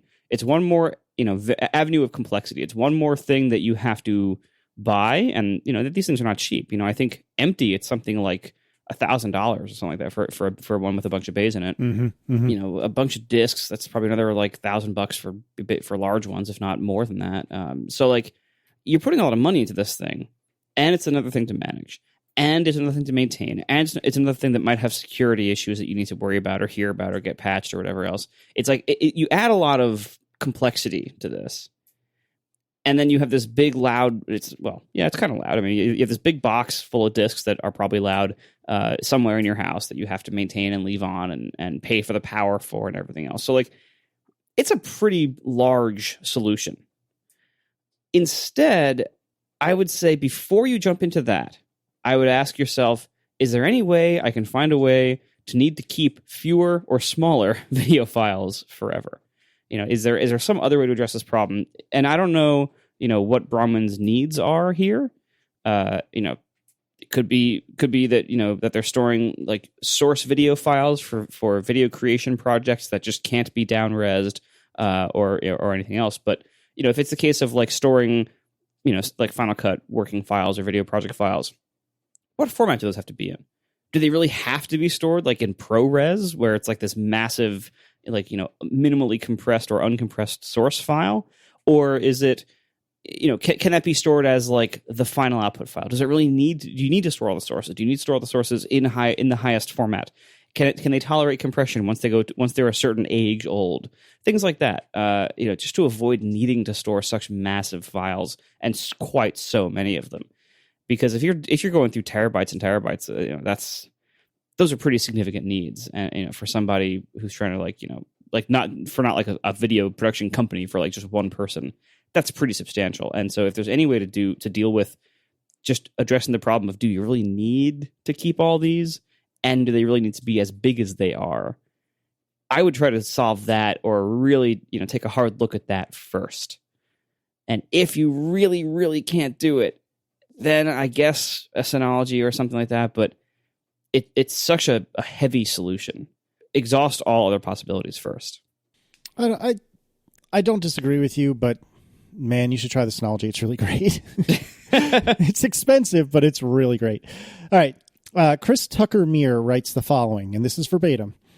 Serious question despite the obvious jokes. How do you decide when to replace personal computers or devices? New one every X years, fixed annual budget, keep them until they die, or can't run the latest OS, gut feeling on a case-by-case basis? And I was thinking about this for myself, and first of all, I had to stop giggling about all the jokes I wanted to make, but secondly, I generally speaking, I replace computers very, very, very slowly. Not as slowly as John, but pretty darn slowly. I bought my iMac that I'm using now right before I started my last jobby job. So that was the beginning of 2016. So this is 2 years old now. And I think the graphics card may be going, or it needs to reinstall, but that's a whole different issue. Moving on. The last laptop I bought was the MacBook Adorable, which I bought just over a year ago. That one's a little bit of a special case because I will probably buy a new one the moment a new one comes out, just because I want that sweet, sweet speed, whatever improvement a new one would bring. But generally speaking, like before that, I hadn't bought a laptop since like 2011, I think. Whenever we were talking about this last episode, actually, whenever the high-res anti-glare MacBook Pro was a thing, that was the last one I had bought. And this was when SSDs either weren't a thing or were so prohibitively expensive that they effectively weren't a thing. So I don't buy computers very often at all. That being said, John, you buy one once every, 15 years? I feel like this question, serious questions about the obvious jokes, but the jokes aren't jokes. There are actual answers. Like all three of us have different decision making about when we decide to replace a computer, and that's the answer to this question. We make jokes about it because sometimes other people's habits seem silly or whatever. Me taking a long time, Marco buying everything, Casey tolerating his computers doing bad things and not telling anybody about them, right? But those are literally the answers. So I feel like if you listen to the show for a long time, you kind of know how we all decide. Like I feel like I can answer for all three of us, and no one way of deciding when to buy a new computer is right or wrong, but he's just asking us what they are. So anyway, for me, as I think you can tell for all these tech things in my life, I'm always trying to buy like what I think is like a winner product. Like it's not the very first, it's not the very last, it's not the one that totally needs to be replaced, it's not going to be the model that everybody hated. Like I have criteria that are important to me, and I'm looking for the computer that fulfills them. And I've been waiting on my personal Mac, the one I'm using right now, for a long time because Apple just hasn't made one that feels like it's up to snuff. And my decision making is I don't want to buy like an in-betweeny model if I can at all help it. Like I would have been perfectly happy with a 5K iMac or an iMac Pro. Like those would be great. They'd be way better than what I'm doing. But I'm like, and especially they've kind of been leading me on with the Mac Pro thing. It's not exactly what I want. I want a computer that's like the one I have, but newer. And if eventually it was clear that Apple was never going to make one, yeah, I would have bought an iMac Pro. Like that would have happened. But Apple has continued to string me along. And just when I was about to give up, they had that Apple event in April and said we're going to make a new Mac Pro. So I've been waiting for that. But that's my philosophy. Same thing with televisions. Like or even cars. Like I probably needed a new car sooner than I bought one. But there was a generation of Honda Accord that I just didn't like. It was, I had driven them as a loaner. I thought they were ugly. I didn't like how the interior looked or felt. I felt the ride was weird. Like they weren't, so I waited. Like I would rather wait and get a product that I feel like I'll be happy with both initially and over the long term rather than buy immediately. And for other computers in the house, like, 'cause I'm not the only one who has one here, I'm mostly kind of like we do with the cars. We use them until it's clear that they can't fulfill the needs anymore. Like the disk is too small, the thing is too slow, like whatever. I don't keep them, encased in amber and say you're going to run, Snow Leopard forever because it's the only one that makes you fast. I just keep upgrading the operating system, and if it gets too slow, I buy a new computer. But for the most part, I want to get mileage out of my stuff. I want to buy a pretty good one. I want to use it for a long time, and I replace it when it's needed. And so my wife's got the 5K iMac. I think the thing that will make me replace that is it's got a 1 terabyte internal drive. And I'm always pressing up against the edge of that. Eventually, I'm going to have so many photos, because I keep all the originals on that computer, that it won't fit anymore. And that is going to prompt me to buy her probably a new 5K iMac. So, yeah, the answer varies, but I definitely am looking for the best time to buy a computer that's going to be in for the long haul. Same thing with my cars and televisions. So, Marco, every 5 minutes? I basically buy a computer whenever, for a desktop, I actually am fairly conservative, because typically when it comes to desktops, I buy like the biggest, fastest one that I can when I need one. And then I try not to upgrade that until there's something meaningful to upgrade to from there. The high end, like most Macs these days, it doesn't move that quickly. And when you buy super high end, when you buy super fast stuff, there's a lot less need to constantly upgrade it. Like people like Casey who own the MacBook Adorable, they always want the next one because it's barely powerful enough to function. And so like when the next one adds like 10% more performance, they're like, oh my God, please, anything. and they go buy it, which is actually kind of a funny incentive for that product. It's like Apple always has an incentive to keep it not that great. And yes, I know it's Intel's fault. Anyway, so like, when you buy high-end stuff like John's Mac Pro, like, today we can make fun of John's Mac Pro because all of our phones are now faster than it probably. But when John bought it 50 years ago, it was a really great computer for like 5 years after that. Like, and it still was good even after that. It was like, you couldn't get much that was faster than that for a long time. So there was no reason for John to buy a new Mac Pro for like the first four or 5 years of owning it, because there really wasn't that much that was better than that one that would have been available. And so you would have been spending a lot of money to get something only, a little bit better. Because when you buy at the higher end, like there's not much more headroom there for products to go in the next few years. And it's a long time before yours becomes irrelevant or prohibitively slow or prohibitively limited in other ways. So that's what I do on the desktop. The desktop is I buy pro desktops whenever possible, and I use them for a while, usually between 2 and 4 years. The laptop side, I change fairly frequently, about on average, I think I'm about once a year, maybe, for the laptop side. And part of that is because I have been dissatisfied with so many of the laptops recently. I've been waffling between different ones, and I try one, then my needs change, or then I have a different idea of how I want to use it, and then I decide that I hate it because it's terrible, and so I sell it, and then change to a different one to see if that one will be good, and will keep me satisfied for a long time. But that's obviously not something that most people need to, want to, or are able to do. So I'm not going to say that's a good strategy for anybody. It's certainly not very efficient. It's only because I've been so dissatisfied that I'm trying to find something good. And finally, I would say that, the idea, what Chris asked here was like, do you buy a new one every X years? Do you have a fixed annual budget? And I would say those aren't great approaches, because anything based on like, I will evaluate this decision every X years, or I will evaluate this decision. I will apply X, dollars a year to my computer pool and, drain it when I feel like it. The problem with those approaches is that assumes that computers make linear progress over time, and that whenever, whenever that interval comes up, whether there's enough money in the pool or whether it has been your X years for your upgrade interval, that assumes that will be a decent time to buy a Mac or to buy your next computer, whatever that is. And that's simply not how this works in practice. And of course, in recent years, this has been getting even more extreme with the duration between updates of a lot of products. But like, that just isn't a good strategy for, to tie yourself to a fixed timeline in a market that doesn't follow a fixed timeline or even a remotely linear one. So for instance, you don't want to buy something right before it's probably going to be upgraded if you don't have a pressing need right then to have it right then. Like if you can wait, right? But even things like not every generation is significant. I mentioned the, my desktop moves. The last desktop I bought before the iMac Pro was the iMac 5K. I jumped the gun on a cycle. I had a trash can Mac Pro, and I was planning on using it for years. But instead, the 5K came out and changed everything because it gave me desktop 5K resolution Retina, which I didn't think would be possible for a few more years. And it was such a compelling package that I changed my plans and just got that and sold the Mac Pro and actually paid for the entire iMac, or at least the majority of it with the profit. And so I jumped the gun because conditions changed in the market.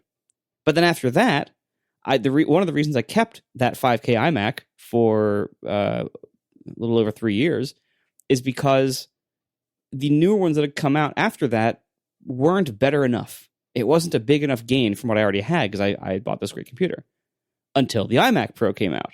And the iMac Pro was so good and it was so much better than what I had that I could actually get something that was like 2 or 3 times faster and had a few other benefits as well that I'm like, okay, now this is a good time.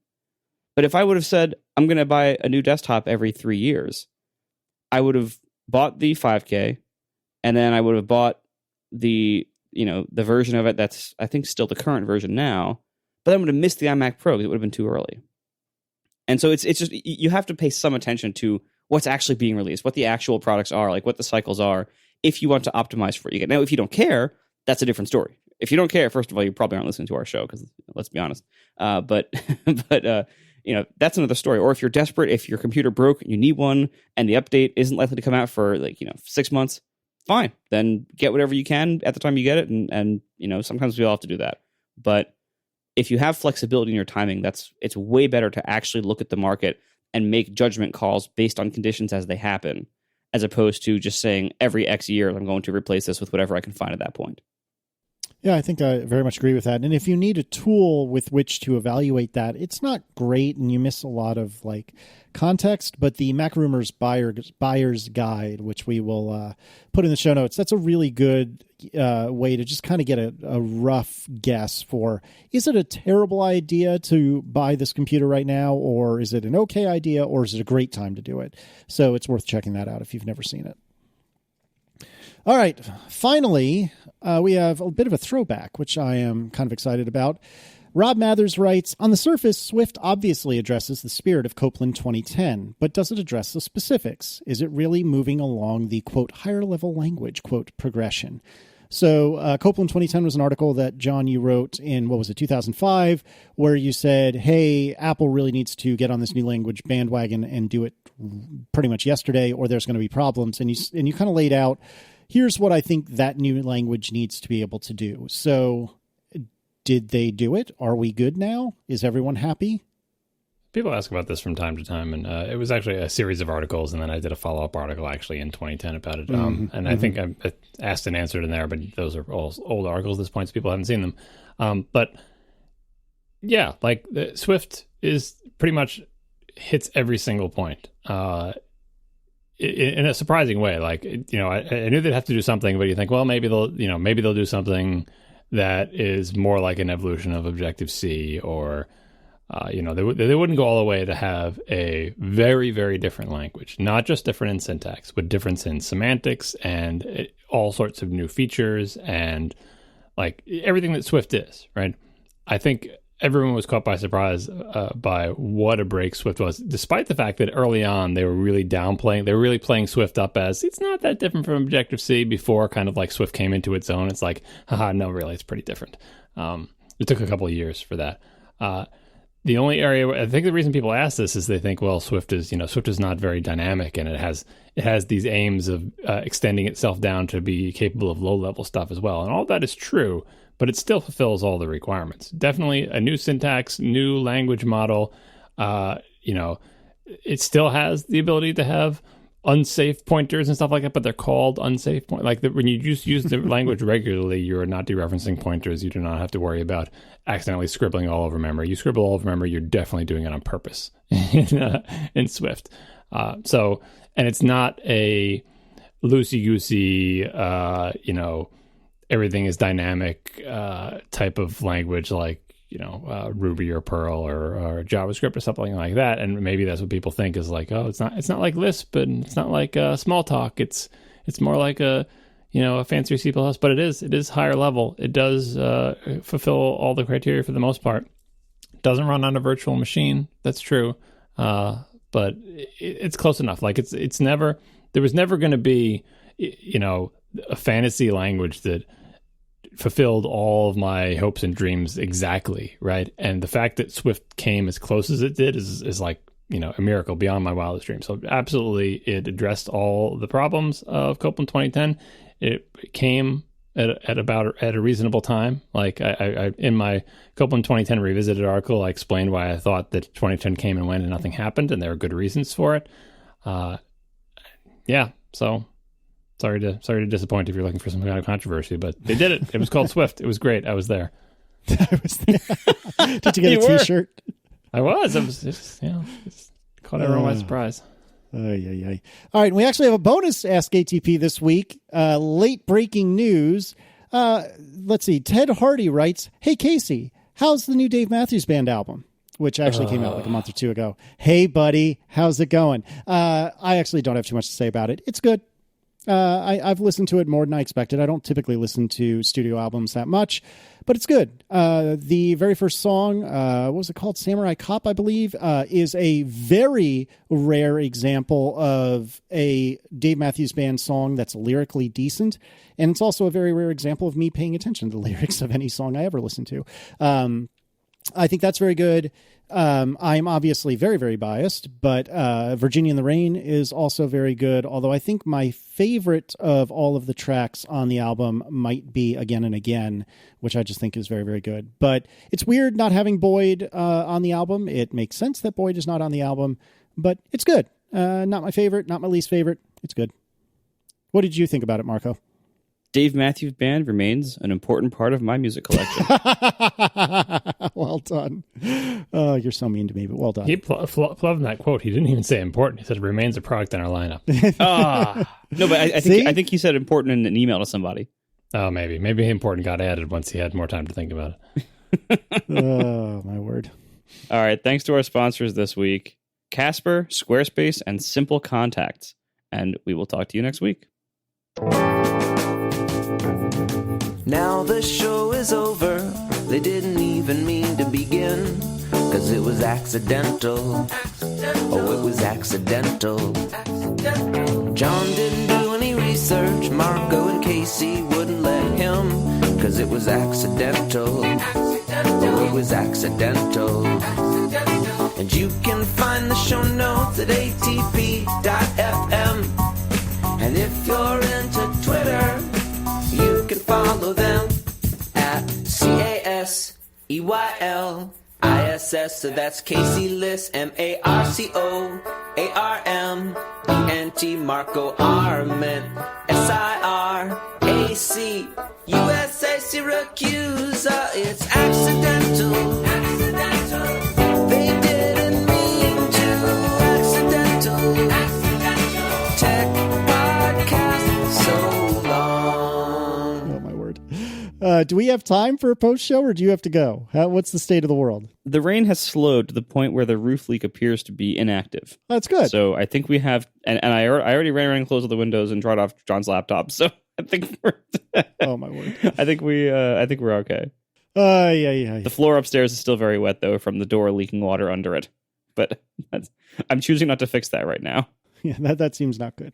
I'll deal with that later.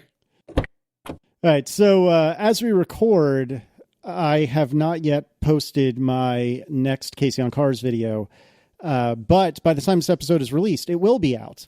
And I have sent you to advanced access to said video. Can we call it a screener? Yes, actually, I guess you can. Because it makes us feel really cool. Yeah. I sent you guys a screener. It was on Blu-ray for our consideration. Is it watermark? Because I already uploaded it somewhere. Yeah, you took my joke from me, John. You took it. I was going to say it's watermarked and everything, but I already made a DivX out of it and put it on BitTorrent. Yeah, I tweeted it as an animated GIF. Is that okay? Yeah, it's totally fine. No copyright intended. No, yeah, exactly. Oh, DivX, that's a throwback. Well done, Marco.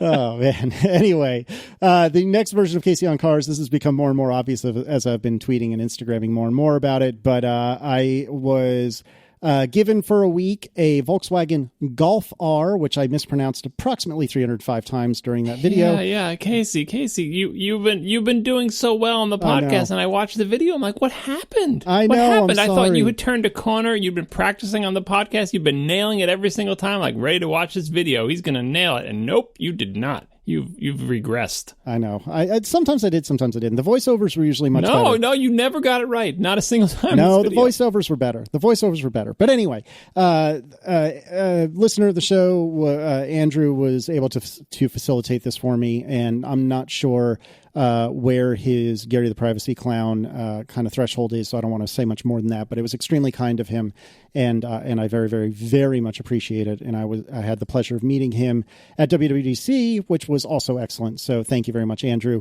So you guys have seen the video. I have talked to you somewhat about the car. What do you want to know? All right, so we're going to spoiler gong this, whatever we're doing. We're going to assume that people have watched the video, and we're going to talk about your conclusions and the content of the video. So, spoiler, exhaust, backfire, or something, and here we are. So basically, if I can summarize your thoughts back to you, because obviously that's productive. No, that's fine. That's fine. I feel like, so your opinion of this car seems to basically have been, by the way, it was a good video. I really liked it. I think you were concerned about it might be a little bit long.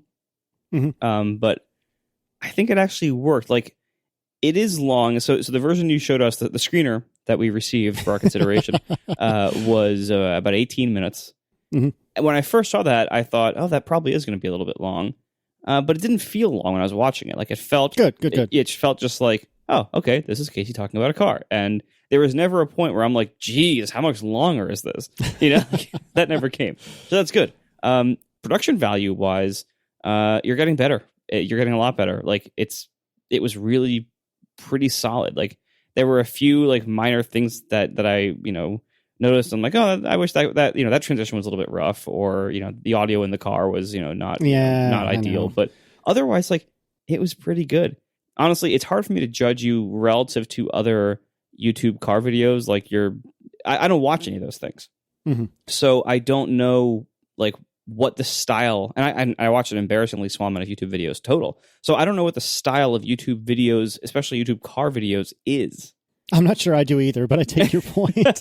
But so with that, with that, like, grain of sand aside, with that, bucket of leaked water aside, I liked it as a standalone thing. Like, I can't compare it to what's out there, but I can just say in absolute terms, I liked it and I was impressed by it. And you continue to have a much stronger grasp on like narrative and story arc than I think most people do when they make videos. Certainly than I do when I make video. But I was impressed by just like how coherent the whole thing was and how much sense it made.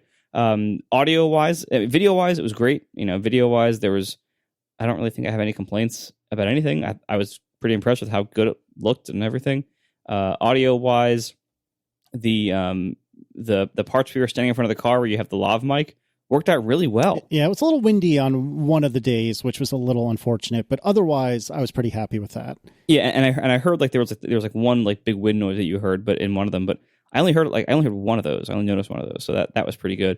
I was being kind in the sense that I was watching it on the built-in speakers of my laptop, because I had a busy night preparing for my house to explode. And I didn't have time to like sit down on my computer, so I watched it on the laptop on a couch, which I thought like, okay, this is a real world environment. This is how most people watch videos. Most people are not watching YouTube videos on like studio headphones, But so in the context of your audience, it sounded great the vast majority of the time. The only things that didn't sound ideal were the parts in the car, which already, that like where you were clipping a little bit, and it was a little bit quieter than the rest of the video. But other than that, it was fine, and that I do think that should be solvable by, as I mentioned last episode or 2 episodes ago, that should be solvable by like, gain adjustments. That's probably where that's happening. Well, yeah. And actually, I have purchased a Sennheiser G3 setup, which is a wireless lavalier mic, which apparently is the like go-to standard that everyone uses for pretty much everything with regard to lavalier mics. I have not received it yet. It's actually, I bought it from B&H when they were having a sale, so that comes Monday. Additionally, a different listener was kind enough to send me a Samson, I'll have to figure out what the actual make of this is, or what the model is, but it's a Samson equivalent thereof, which all happened like simultaneously. So I'm going to try that out and see if that works any better in car. Because like you said, Marco, externally, I think it was mostly fine. I mean, it wasn't perfect, but it was mostly fine. But in the car, I ended up using the mic off the GoPro that was closest to my head, because that was actually the best option I had, which will tell you how crummy my options were. So I'm going to try one or both of these, and hopefully one of them will be a little better in car, because that I think is my weak spot right now from an audio perspective, is that in cars it's just bad. And I mean, it's a crummy environment to record, right? Like it's not a very conducive environment to getting really clear, noise-free audio out of a human's voice, or out of a human body. But I do feel like I am getting a little bit better with regard to audio, and I do think I'm definitely getting medium better with regard to video. I'm really happy with how the multicam setup worked out. I didn't know if that was going to go well or not, but I'm really happy with how that went. And maybe my editing choices were great, maybe they were terrible, but I'm at least happy that I can now, I now have a new tool in the toolbox, which is, having 2 different GoPros pointing at me and flipping back and forth between them in the edited version. Yeah, that part actually I thought worked pretty well. Like, again, like there were like 1 or 2 cuts where I was like, that's kind of a weird cut, but otherwise, like it worked really well. And most of the time, I didn't even notice that you were using multicam, which is what you want, basically. Yeah. You don't want people to be noticing it, right? And I was able to. It raises the production value, the perceived production value of the video significantly when you have multicam. Like it makes it flow better. It keeps people's visual interest more, and it looks like a bigger production value result. And so I think that all works really well. Cool. John, all right, now that I'm built up, tear me down. I think I have all the same comments as I had on basically all the past videos. I did notice the video on this one looked a lot better, especially comparing to your first one. Like in terms of there wasn't any scenes where like the highs were blown out and everything. Like everything looked very clear. The video looked, crisp and like just look good. And you picked, like, I guess, good sunny days to do it on. So all that was great. The audio, my main complaint on the audio is, I mean, you're going to say, like, oh, yeah, so the in-car was hard and the out-of-car was better. But, like, I was thinking watching it, like, would this video actually be better if all of the audio was like a medium worse? Like, it was the inconsistency of the audio, because you'd go from the outside and it'd be like, pleasant, I'm listening to Casey talk, and you go for the inside, it's like, what the hell is this, right? And then you go back to the outside and it's like the consistency at a level 6 is better than 10-3, 10-3. You know what I mean? And you do have to improve the audio in the car somehow. You got to talk to DeMiro, because I'm sure he's not using expensive crap, but he sounds better in the car than you do. So you got to figure out what the hell he's doing. Is he doing it like an hour? I have asked in the past, and in the past he said he was just using the onboard mic on his iPhone 10. But I tried. But where is the phone? Well, and maybe that was the missing piece. I don't know. But I've since I asked, and again, this was like months ago. Since I asked, I've seen him using lavaliers again. So I'm not sure, and I'm a big fan of DeMiro's. Like, everyone has their problems. I do, he does. But by and large, I'm a really big fan, and I'm trying not to, like, totally fanboy all over him and be like, oh, tell me all the stuff you do. I just want to be just like you. Please, can I be just like you, please? So I'm trying to, like, play it cool, even though I'm very not cool. So I want to try these two new lavaliers, see if they do any better. And if neither of them do, then I'm going to probably have to reach out again and be like, dude, please help me. Yeah, you got to come up with something, or you just got to do a voiceover for it. And speaking of voiceover, the second thing, again, a consistency issue, not so much a quality issue. I think all your voiceovers were good and all your stand-ups were good and everything, right? But there was a definite difference in, like, cadence and energy level between the live and the after, and even some of the after stuff were different from each other. And again, consistency, like, it has to feel like one, sure, like the same thing. It's kind of like, like if you try to insert a section into a podcast later, where, like, 3 days later we decide we need a segment and we recorded all our voices sounding a little bit different, our energy's different or whatever. That was the same in this video. You got quieter and calmer, and then you got more animated, and it was just too much variability. And I don't know how to even that out, other than to say, and this is what everyone was trying to suggest you do or whatever, but it's like, it's up to you. Like, one way to do it would be, don't talk so much live. Like, just do all the talking later. That's one way you can do a video. Obviously, you're not going for that, which is why I'm saying you just got to figure out a way to get it to work. Again, I'm just repeating comments from last time, but it's worth repeating them. Stop looking at the camera when you drive, for the love of God. Just never look at the camera when you drive. Never. Oh, come on. I just glance. It's not that No, bad. Don't glance. We don't need to see you. We're seeing you drive. Drive. Like, I don't think that's a style choice. A, it's a safety thing. And B, you never have to look at the camera. It's fine. We just want to see. We're watching you drive, right? We're watching your hand shift. You do not need to see you glance at us all. So I think you're fine with that. I felt like this is like, it doesn't, again, not necessarily a style thing, but, like, I felt like I didn't see as much of the car as I wanted to, which may sound crazy because you have all this footage of this car. But I feel like, do I feel like I know what the Golf R looks like inside and out? And maybe, I don't know. Like, I don't know if the answer is a gimbal, or it's like, you always need more, B-roll footage or whatever. I know what you look like standing in front of things, and I know a little bit of what you look like driving. I wanted to see more of the car. Even when you were talking about the wing and how the wing is like not as ridiculous as those ugly wings. The whole time you were talking about that, I wanted to see, like, close-ups of this wing that you're talking about. Yeah, like, okay, that's fair. You know what I mean? That's fair. And you did have a cutaway shot of the wing, and you showed it, but it was so brief, and then the rest of the time it was you talking about the wing. I'm like, show me all these things. Like, yeah, that's fair. The things that you have shots of, but you don't realize, like, they go by fast when watching. Like, I wanted to see that weird flip-up thing where, like, that you used to open the trunk, and you showed it. You had a shot of it, but it felt like it went by too fast, as I wanted to see more of that because it was weird. So you have to assume that when people are seeing the things you want to show us, we're seeing them for the first time. So maybe, like, slow it down or like linger on it longer than you think. Because that's the only time we're going to see that latch and that thing. My question is, like, the camera is in there, but it's also the latch. So do your fingers hit the lens of the camera? And I couldn't tell because it all went by too fast. Oh, that's an interesting point. The answer is no, but I totally get what you're driving at, though. And so how does that work though? If it flips up and, like, is the camera, like, does the camera not there when you use the latch? No, it's that the camera is still within the body of the car,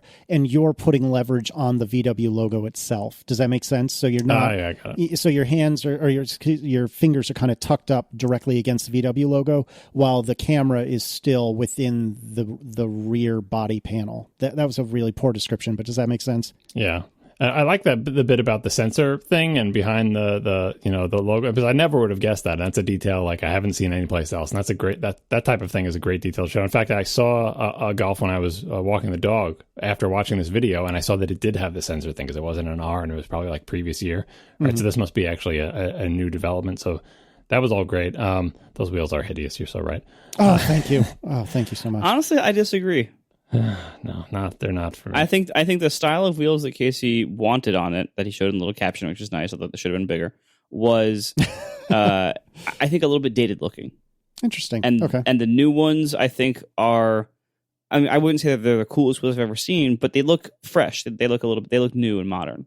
They do look more modern, but I don't like that style. I'm not. It just doesn't appeal to me. And I also think they're a little oversized. Like I'm not like so. Yeah, I couldn't get a good look on like how thick is the tire versus the rim. It's just a rubber band. It's the modern trend of rubber band tires. I was about to say exactly that. On the brand new wheels, it's rubber bands around the wheel. On the prior generation Golf R, it's Golf. I have to I don't know why it's so hard for me. Anyway, on the prior generation Golf R, there was another inch of sidewall, if I'm not mistaken. Yeah, because that I'm looking at like a press picture of it now, which is a little bit like it's perfectly lit, so you can see, and it's turned slightly.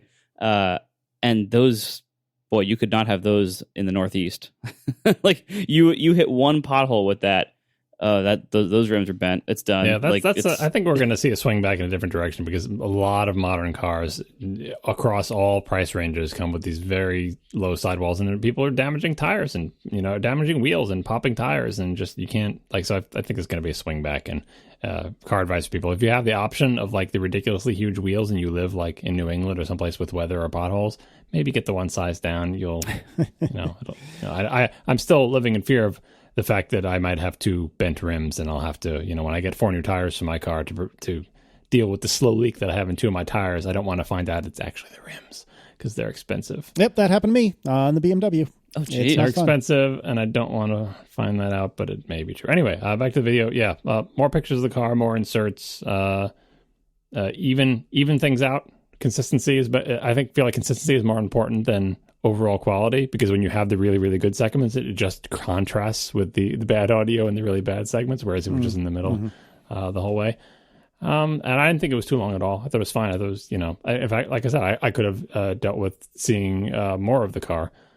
I think you're, everything's progressing here. You just need to do more of these videos. And my general advice, and this is kind of style advice, is I prefer video. It feels like you're kind of treating these videos a little bit like a blog post that you read out loud while driving.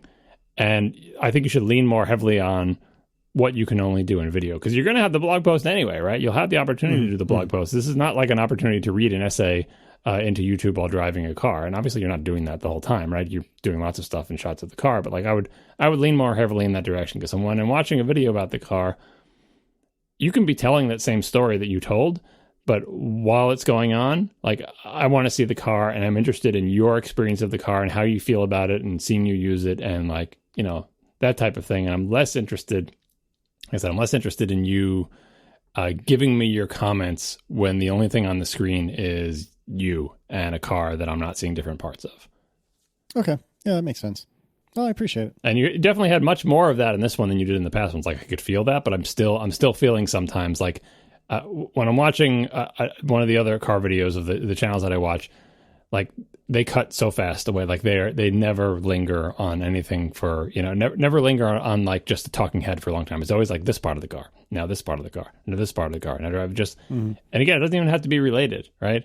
So I feel like your presence is not as needed as you think it is in these videos. Your voice is needed, but your presence should be felt behind the camera by, directing it. Yeah, and that's actually what you just said a moment ago about a cutaway being relevant. That's actually something I struggled with on this video. Earlier today when I was doing kind of my final couple of passes was, I can't remember which exact shot it was, but there were a couple of places. Oh, I think it was when I was showing the drive-by, when the car was actually in motion and you're outside the car looking at it. I was showing that before I had done any of the ride-along footage, and previously, when I was, planning this all out and working in Final Cut, my intention was to never show the car in motion prior to me getting in the car and starting to take it from a drive. There's no reason for that. We're not going to be confused by the continuity error. And that's How is that car driving? Who's driving it? There's nobody in it because he didn't get in yet. Oh my God. I joke, but that I was trying to, and I don't remember if it was you, John, or Marco, that said, there's an arc to this. And in my head, the arc was, I am not driving now. I will be driving later. You shouldn't see the car moving yet. And I agree with you that I think I need to do a better job of letting go of that. And both of you, I think, said, if I'm talking about something, I need to focus on it for longer. I agree with that.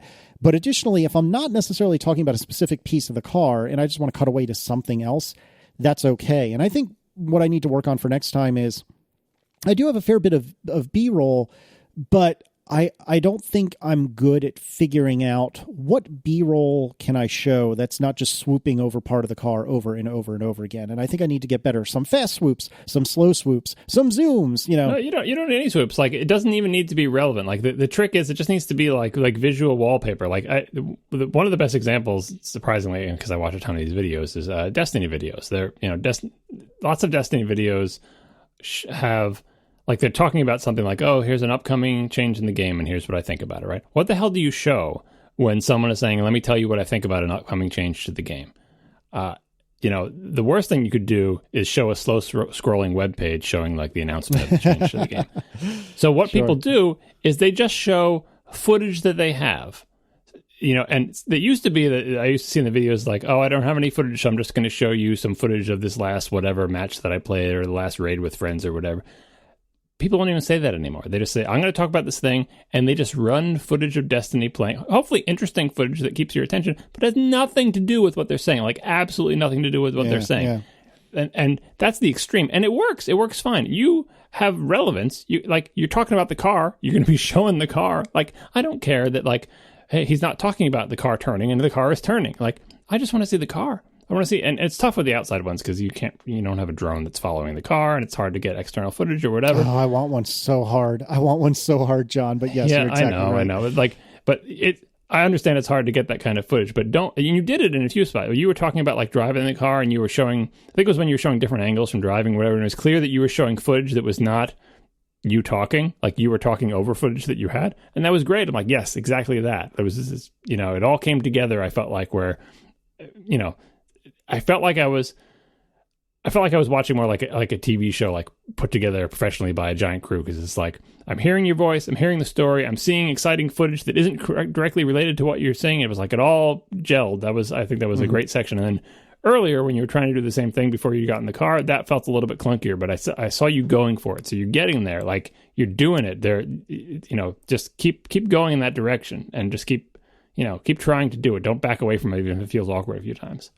Yeah, I appreciate it. That makes sense. Everything both you guys have said makes sense, and I'm pleased that you're not deeply bothered by like the length or the audio or anything. So no. I think you could have gone longer. Like, I'm willing to hear more of hear and see more about this car, and you, especially the end with the whole upshot. This is what we need to talk about now. You're like, oh, I've decided what my next car is going to be. So what's the deal here? So about that, at the same time that I was deciding, what is the conclusion here? Because I filmed most of the introduction and most of the footage fairly early. Did you film multiple endings to throw off the press? No. Yeah, as it turns out, the conclusion I showed you guys is not my real conclusion. My real conclusion is I hate this car. No, I filmed the conclusion, I think Thursday, and the car went back on a Friday morning. And when I reached the conclusion that, I think this will be my next car, because if you really should watch the video if you haven't yet, listeners, but if the summary is that there are things that are missing on this car. It does not have a sunroof. It does not automatically park itself. It doesn't have true self-driving on the highway or anything like that, like even Aaron's Volvo does. But it has basically all the bare minimum things that I really want, with the exception of the sunroof. And it has an overabundance of power. And perhaps more interestingly than the overabundance of power, it has a really great four-wheel drive system that seems to laugh in the face of physics. And that ability to just plant your foot and twist the wheel and just not give a crap and know that the car will figure out how to get you through that turn is just intoxicating. And kind of the real, I don't know, party piece or the real interesting part of the conclusion that I came to, which I said on the video, was that, hey, I love a sunroof, and the GTI, which is a less powerful version of the same car, has a sunroof, and it has self-parking, and it has, some of the other things I wish this car had. But the thing of it is that I'll miss a sunroof maybe 6 months a year, maybe 8 or 10, or if, according to John, 51 weeks of the year because there's no winter here. But I will miss that power. If I had a GTI, conversely, I would miss the power of the Golf R every time I got in the car. Golf R. Every time I got in the car. And so I think if I were to buy a car tomorrow, I think I would be buying a Golf R. That being said, as I said last episode, which may or may not have made the published version, I've been having many conversations with Aaron about what we should do about cars. And the current working conclusion is, maybe we could be a one-car family. Maybe that'll work. You don't have an office to go to anymore. It should work, shouldn't it? And so I think what we're probably going to do is CarMax the BMW, because it's just sitting there rotting in the driveway right now. CarMax the BMW, and then just see how it goes. That means sell it to CarMax, for clarification. Yeah. Yeah. Sorry. I'm assuming everyone's an American who's done this before. CarMax is a place that they'll buy a car from you, even if you don't buy a car from them. And so, it's very easy. It's no hassle. I understand that I could get a better price for that if I sold it myself or perhaps sold it through different means. But the advantage of CarMax is it's like one of those trade-in places online, some of whom have sponsored the show in the past. You just send them a device and they give you a check, and maybe that check isn't as much as you'd like, but it's super easy. Well, CarMax is that same thing. You bring in your car, they look at it, they hand you a check right then if you decide to sell it to them. So anyway, we're probably going to sell the car to CarMax, the BMW to CarMax, try being a one-car family for a while and see how it goes. And if it goes well, maybe we'll stick with that. If it doesn't, then we have to have a tough conversation about, should I really be buying a $40,000 car, or should I just be getting like a beater that I can use in a pinch if need be? And I don't know the answer to that question. But, or a Honda Accord, which you still haven't test driven. That's true. But, I'm surprised you didn't yell at me for my Accord dig, speaking of. That was just for you, John. Did you not even notice it? Oh, but you don't know anything about Accords. You've never even driven one. I've Too old for an Accord, yeah. Yeah, well, that's exactly right. Or not old enough for an Accord, actually, is I believe what I said. All right, no, you said too young for an Accord. You're not exactly. Too young for an Accord. That's the problem. I know. We can see the gray in that beard. It's funny you say that. There were two places in the video where I made a joke about how old I was, and I said in one of them, I did the same hand motion in both, but in one of them I think I said that much is obvious. And what I cut away from, because you couldn't really tell on the video, is I was like pawing at the corner of my beard and my sideburns, which have gone very gray. And so the joke was going to be, look at me, I'm so old, I have all this gray hair, but you couldn't really tell on the video. And so because of that, I actually put in like other B-roll filler shots so it didn't look really stupid. Like, why is he grabbing his beard and his sideburns? What a weirdo. That's all right. You got more gray than I do in my beard. That's probably true, actually. Oh, one more thing. I again, this is personal preference, but I would like it if you retired the top of the parking garage, because it's not particularly scenic. And I need variety. I thought about that. And actually, the place where we did the drive-by, that's a park somewhat nearest to us. Don't be creepy. And that, I think, might be the next backdrop I use. When you were driving, I was like, look at all these beautiful locations. Everything's green. It's sunny. You can go anywhere. And I'm looking at concrete. Yeah, that's fair. The idea at the time, which I think I'm wrong, but the idea was I want the background to be as like nondescript and maybe even boring as possible, so that you're not attracted to the background, you're attracted to me in the car. But I think you're right. I think I certainly need to change it up, even if I don't retire the parking garage. But I have a couple of ideas of where I can do this, so I think that's fair. But no, the car is great. The car is really, really great. I was stunned by how easy it was to drive, which seems silly. But as I said in the video, anytime you drive a clutched car, a 3-pedal car, the place that the clutch catches is different. The way the gear shift works, it just feels a little bit different. And for me, it usually takes me at least a few hours, if not a few days, to really, really get used to how a car feels and be able to drive it with real confidence. And it was stunning how quickly I was able to grasp it in the Golf R. I felt within like 10 minutes that I was as good in it as I was in my BMW that I've had for 6 years, which was super cool. And in general, it's a really well built, really well made car. I got it with 700 miles on it. Like the car was almost literally brand new. I returned it with something like 1,000 or 1,100 miles on it. And I loved it. I really did.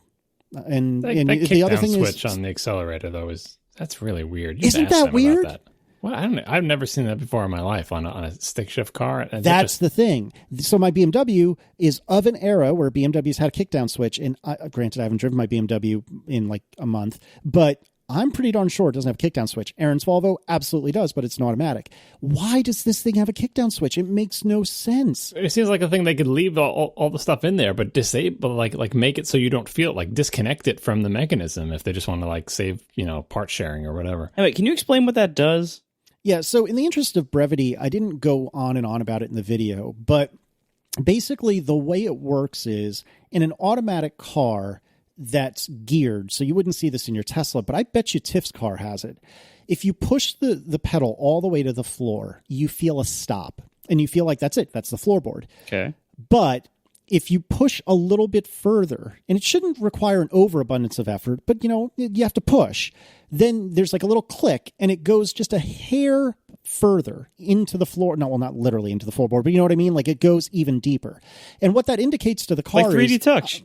Yeah, actually, in a lot of ways. 3D Touch trackpad. Okay. In a lot of ways, that is actually first you click, and then you push harder to get a deeper click. Exactly. No, seriously, you're spot on. And what that does is in an automatic, what it'll do is it will force the car to downshift as low as it can possibly go, given the car's speed and whatnot. And it'll also, of course, have been floored. So you're saying to the car, I want as much as you can give me. Give her all she's got, Scotty. And that is a really convenient thing in an automatic, say if you're going to pass or something like that, or for whatever reason you really need all the power the car has now. But that makes no sense in a manual transmission car because you're the one controlling the gears. It's not going to shift for you. So what is the purpose of this kickdown switch? Did you read the owner's manual to see if it serves some other purpose in this car? I glanced at it and I did not notice anything. I should have looked one more time, but I didn't notice anything. And I think it's just a parts bin thing is my understanding, but I have not verified that. Anyway, but I love the car. And if you haven't driven one, I highly suggest it. I have driven a GTI in the past, which I made brief mention of in the video, and I might be getting one as a press car, maybe. The problem that I have with the Golf R, which I didn't want to belabor too much in the video, but I did mention, is that it feels every bit of its $40,000, which is good and also a little bit bad. Like it feels like a $40,000 car. In some ways it feels better.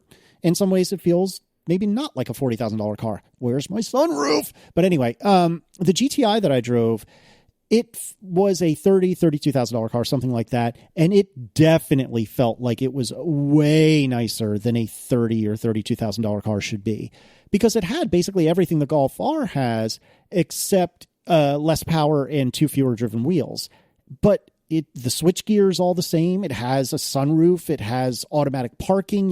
In so many ways, it felt really good. Actually, the one thing the GTI doesn't have that's a big deal is it does not have the digital dash, which I actually like the digital dash, but I could make an argument that the digital dash is terrible, but I actually like it. And so the GTI doesn't have that, but otherwise, I left driving that GTI, which I drove for literally 15, 20 minutes. I left that GTI thinking that is way nicer than a $30,000 car should be. And so if you're interested in this sort of a car, you should definitely try the GTI. And if that is fast enough for you, just buy it on the spot. And if it isn't, or if you live in a place that has a lot of snow, then look at the Golf R, because that's just the GTI, but more. I think you should give the GTI serious consideration, because the way you talked about both cars, first of all, you can say GTI.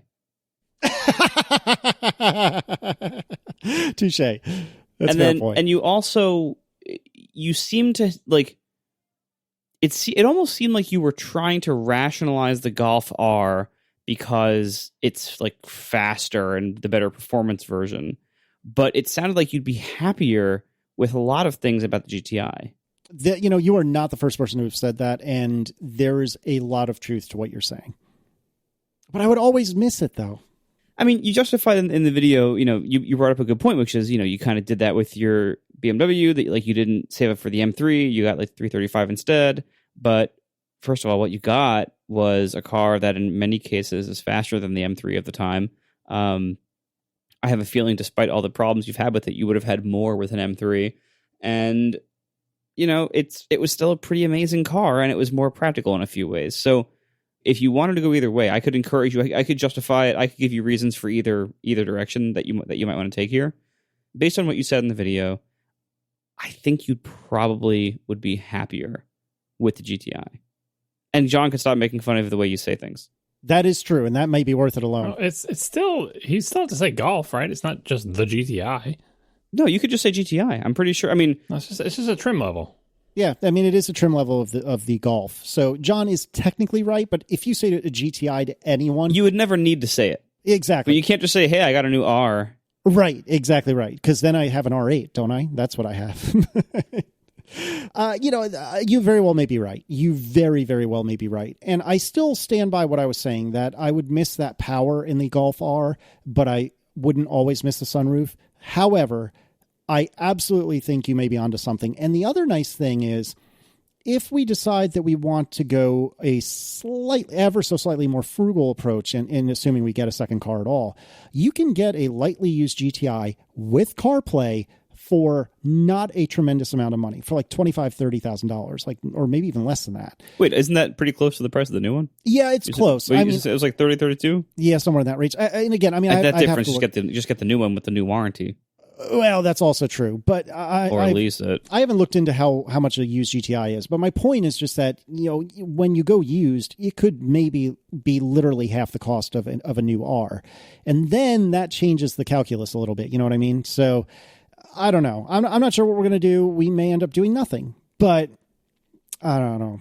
It's like I said in the end of the video, it's a great problem to have, right? Like, I get the reasonably affordable GTI and I'm happy, or I get the R and I'm happy, so one way or another, or I just don't get anything and I'm very sad, but I'm also less broke. But we'll see how it goes. But all in all, I had a lot of fun with the car. I really enjoyed the car. I really enjoyed making the video. It was stressful. It was hard because I wanted to have it done by the time we record this on Friday evening, which I did, but that was tough.